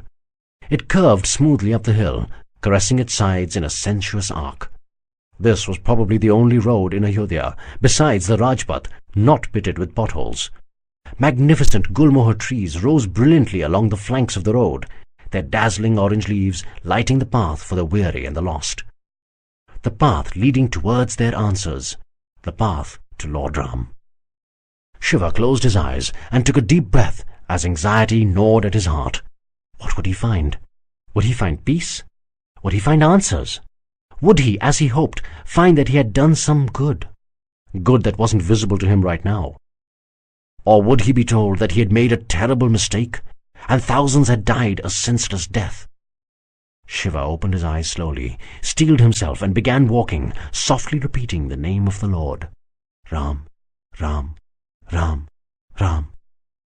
A little distance up, Shiva's chant was disturbed. At an arched twist of the road, he saw an old, shriveled man who appeared like he hadn't eaten in weeks. He had a wound on his ankle which had festered because of the humidity and neglect. He was dressed in a torn jute sack, tied precariously at his waist, and hung from his shoulders with a hemp rope. Sitting on the sidewalk, his sinewy right hand scratched vigorously at his head, disturbing the lice going about their job diligently. With his weak left hand, he precariously balanced a banana leaf, which held a piece of bread and gruel. It looked like the kind of food distributed at cheap restaurants on the donations of a few kindly or guilty souls. The kind of food that would not even be fed to animals in Meluha. Intense anger surged through Shiva. This old man was begging, nay suffering, at the doors of Lord Ram's abode, and nobody seemed to care. What kind of government would treat its people like this? In Meluha, the government assiduously nurtured all its citizens. There was enough food for everyone. Nobody was homeless. The government actually worked. This old man would not have had to endure this humiliation if he lived in Devagiri. The anger in Shiva gave way to a flood of positive energy as he realized that he had found his answer. He knew now that Parvateshwar was right. Maybe the Chandravanshis were not evil. but they led a wretched existence. The Suryavanshi system would improve their lives dramatically. There would be abundance and prosperity all around when Parvateshwar honed the moribund Chandravanshi administration. There will be some good that will come out of this war. Maybe he had not made such a terrible mistake. He thanked Lord Ram. He thought he had found his answer. Fate, however, conspired to deny Shiva this small consolation. The old beggar noticed Shiva staring at him. Shiva's sympathetic eyes and compassionate smile caused the beggar's haggard cheeks to spring to life as he smiled in return. However, it wasn't the smile of a broken man begging for alms. It was a warm, welcoming smile of a man at peace with himself. Shiva was taken aback. The old man smiled even more warmly while raising his weak hand with a great effort. "Would you like some food, my son?" Shiva was stunned. He felt small against the mighty heart of this wretched man he had thought was deserving of pity and kindness. Seeing Shiva gaping, the old man repeated, "Would you like to eat with me, son? There is enough for both." An overwhelmed Shiva could not find the strength to speak. There wasn't enough food for even one man. Why was this man offering to share what little food he had? It didn't make sense. Thinking Shiva to be hard of hearing, the old man spoke a little louder. "My son, sit with me. Eat." Shiva struggled to find the strength to shake his head slightly. "No, thank you, sir." The old man's face fell immediately. "This is good food," he said, his eyes showing the hurt he felt. "I would not offer it to you otherwise." Shiva realized that he had insulted the old man's pride. He had just treated him like a beggar. No, that's not what I meant. I know it's good food, it's just that I—" The old man interrupted Shiva's words with a warm grin. "Then sit with me, my son." Shiva nodded quietly. He sat down on the pavement. The old man turned towards Shiva and placed the banana leaf on the ground in between the two of them.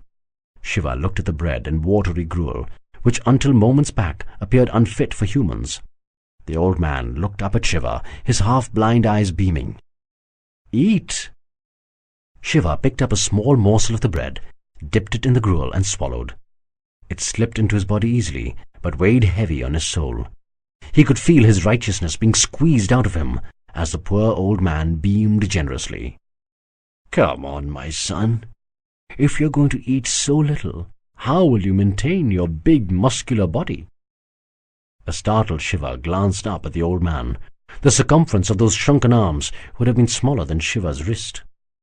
The old man was taking ridiculously small bites, moving larger portions of the bread towards Shiva. Shiva could not find the heart to look up any more. As his heart sank deeper and his tears rose, he ate the portion the old man gave him quickly. The food was over in no time. Freedom. Freedom for the wretched to also have dignity. Something impossible in Meluha's system of governance. "Are you full now, my son?" Shiva nodded slowly, still not daring to look in the old man's eyes. "Good. Go. It's a long walk to the temple." Shiva looked up, bewildered at the astounding generosity being shown to him. The old man's sunken cheeks were spread wide as he smiled affectionately. He was on the verge of starvation, and yet he had given practically all his food to a stranger. Shiva cursed his own heart for the blasphemy he had committed. The blasphemy of thinking that he could actually save such a man. Shiva found himself bending forward, as if in the volition of a greater power. He extended his arms and touched the feet of the old man. The old man raised his hand and touched Shiva's head tenderly, blessing him. "May you find what you're looking for, my son." Shiva got up, his heart heavy with tears of guilt, his throat choked with the cry of remorse, his soul leaden and its self-righteousness crushed by the old man's munificence. He knew his answer. What he had done was wrong. He had committed a terrible mistake. These people were not evil. Chapter 26. The Question of Questions. The road to the Ram Janmabhoomi temple clung to the sides of a gently sloping hill before ending its journey at Lord Ram's abode. It afforded a breathtaking view of the city below, but Shiva did not see it. Neither did he see the magnificent construction of the gigantic temple or the gorgeously landscaped gardens around it. The temple was sheer poetry, written in white marble, composed by the architect of the gods. The architect had designed a grand staircase leading up to the main temple platform, which appeared awe-inspiring, yet inviting. Colossal and ornate marble statues in sober blue and grey had been engraved on the platform. Elaborately carved pillars supported an ostentatious yet tasteful ceiling of blue marble.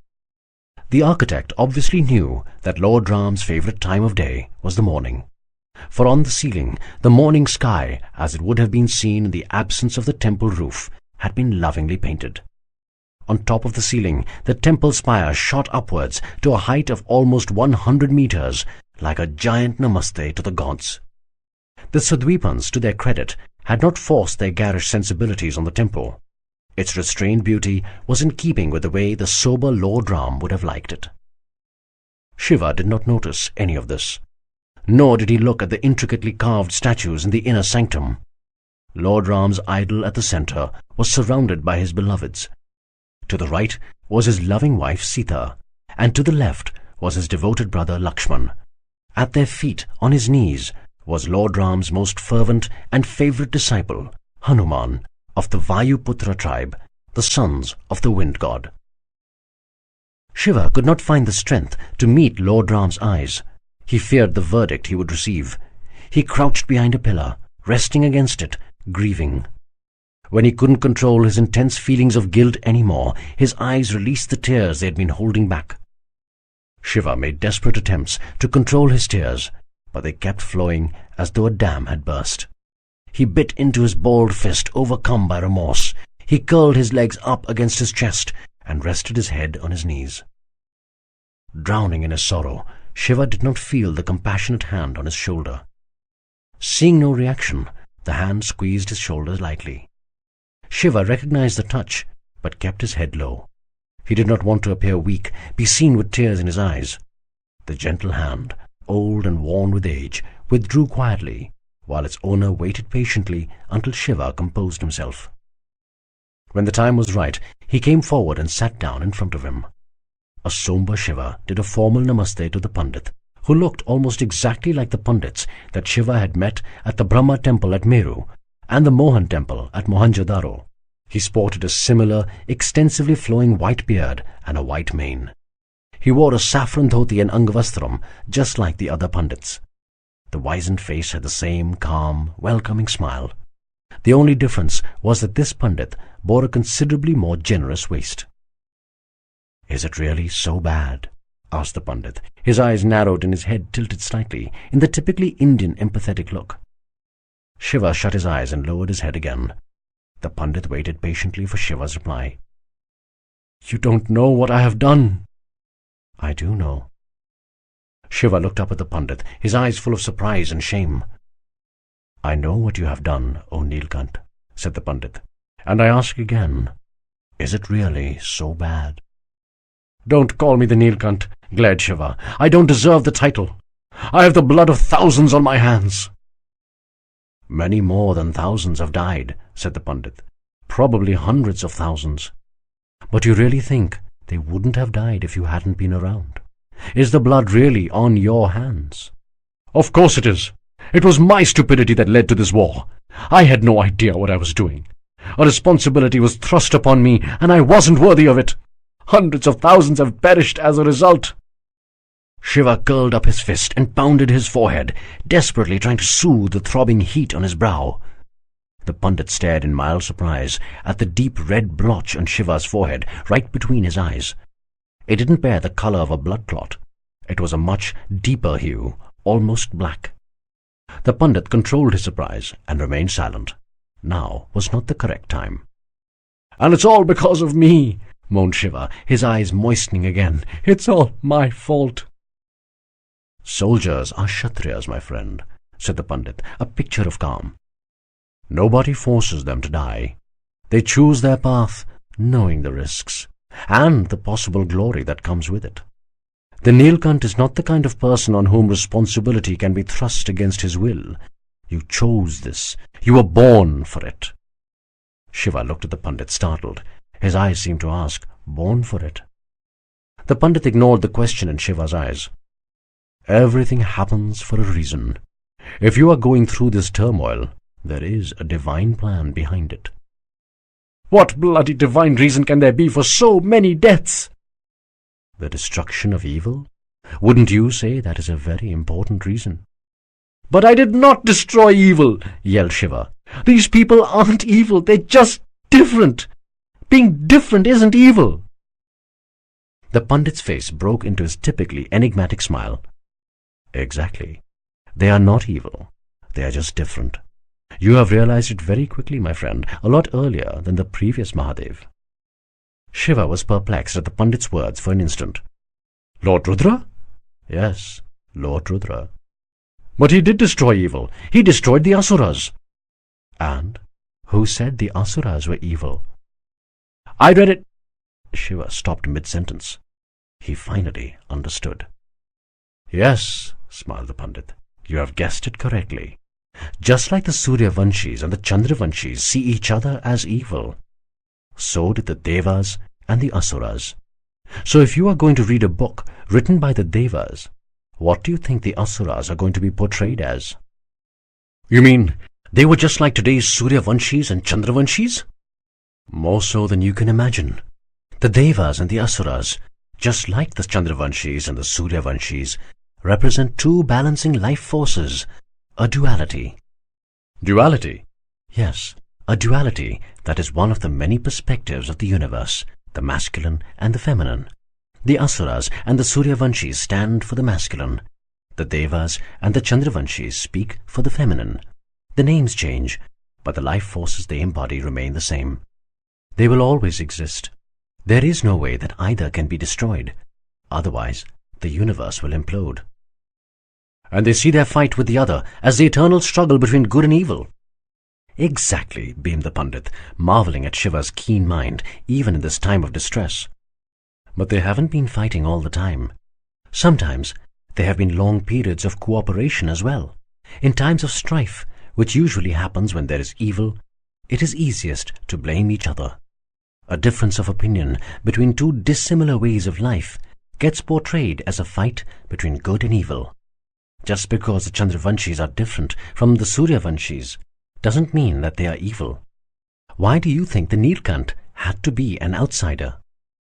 So that he would not be biased towards any one point of view, said Shiva, as a veil lifted before his eyes. Exactly. The Nilkant has to be above all this. He has to be devoid of any bias. But I was not beyond biases. I was convinced that the Chandravanshis are evil. Maybe what Anandamayi says is right. Maybe I am naive, easily misled. Don't be so hard on yourself, my friend. You cannot drop from the sky knowing everything, can you? You would have to enter from any one side. And whichever side you entered the equation from, you would obviously be colored by their viewpoint, seeing the other side as evil. You realized your error early. Lord Rudra did not recognize it till it was almost too late. He had nearly destroyed the Asuras before he grasped the simple fact that they were not evil, just different. Nearly destroyed them? You mean some Asuras still exist? The Pandit smiled mysteriously. That conversation is for another time, my friend. The point you need to understand is that you are not the first Mahadev who was misled, and you will not be the last. Imagine, if you will, what Lord Rudra's feelings of guilt must have been. Shiva kept quiet, his eyes downcast. The knowledge of Lord Rudra's guilt did not reduce the shame that racked his soul. Reading his thoughts, the Pandit continued. You took the best decision you could take under the circumstances. I know this will be cold comfort, but being the Nilkant isn't easy. You will have to bear the burden of this guilt. I know the kind of person you are. It will be a heavy burden. Your challenge is not to ignore the guilt or the pain. You have too good a heart to be able to do that. Your challenge is to stay true to your karma, to your duty, in spite of the pain. That is the fate and the duty of a Mahadev. But what kind of a Mahadev am I? Why am I required? How am I to destroy evil if I don't even know what evil is? Who said your job is to destroy evil? A startled Shiva glared at the Pandit. He hated the irritating word games that these Pandits seemed to love. Glimpsing the anger in Shiva's eyes, the Pandit clarified immediately. The strength that evil has is overestimated, my friend. It is not so difficult to annihilate. All it takes is for a few good men to decide that they will fight it. At practically all the times that evil has raised its head, it has met the same fate. It has been destroyed. Then why am I required? You are required for the most crucial task, to answer that most important question. What? What is evil? What is evil?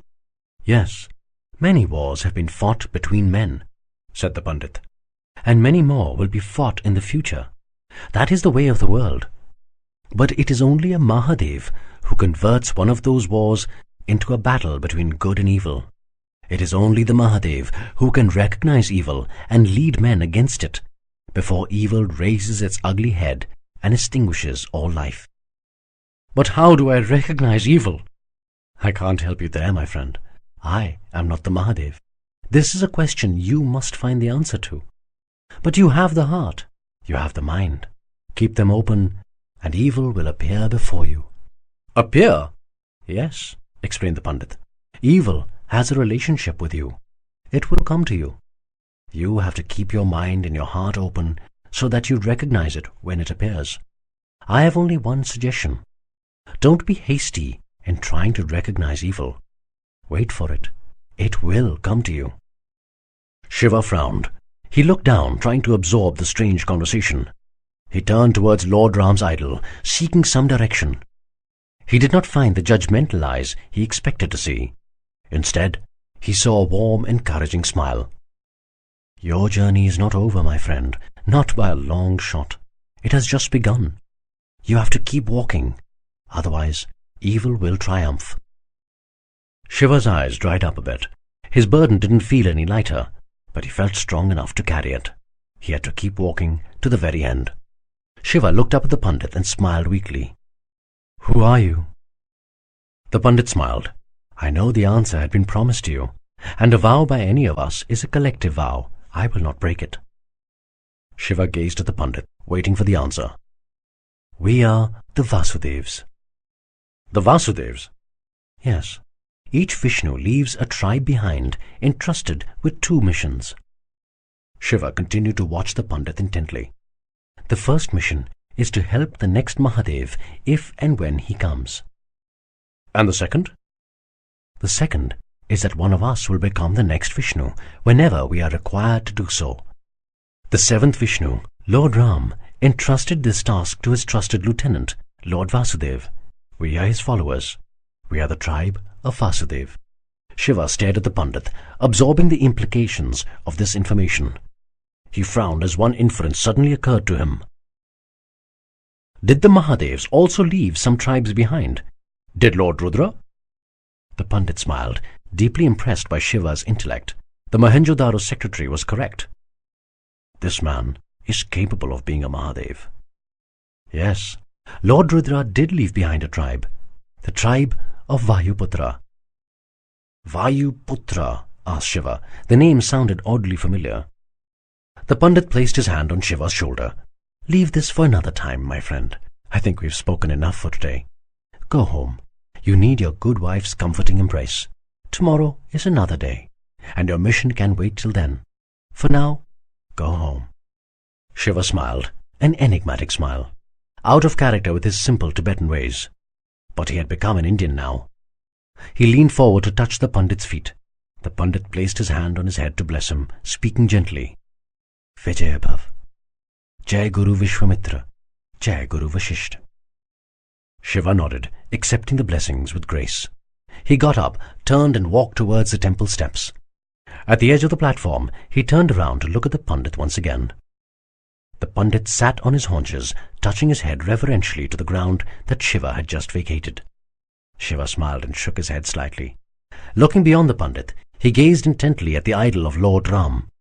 He put his hands together in a namaste and paid his respects to the Lord. His burden didn't feel any lighter, but he felt strong enough to carry it. He turned and started climbing down. At the bottom, he was surprised to find Sati leaning against the statue of an Apsara in the middle of the compound. He smiled. There was nobody in the world whom he would rather see at this time. Walking towards her, he teased, "Are you always going to follow me around?" "I know when you need to be alone," smiled Sati, "and when you need me." Shiva froze suddenly. He could see a robe flapping behind the trees, a short distance from Sati. The light evening breeze gave away the position of the skulking man. Sati followed Shiva's gaze and turned around. A robed figure, wearing a holy mask, emerged from behind the trees. "It is him!" Shiva's heart started beating faster. He was still a considerable distance away from Sati. The Naga was too close for comfort. The three stood rooted to their spots, assessing the situation, evaluating the other's next move. It was Sati who moved first. Shifting quickly, she pulled a knife from her side-hold and flung it at the Naga. The Naga barely stirred. The knife missed him narrowly, slamming hard into the tree behind him, burying deep into the wood. Shiva moved his hand slowly towards his sword. The Naga reached behind him, pulled the knife out of the tree, and in a strange act, tied it tightly to his right wrist with a cloth band. Then he moved, quickly. "Sati!" screamed Shiva, as he drew his sword and started sprinting towards his wife, pulling his shield forward as he ran. To be continued.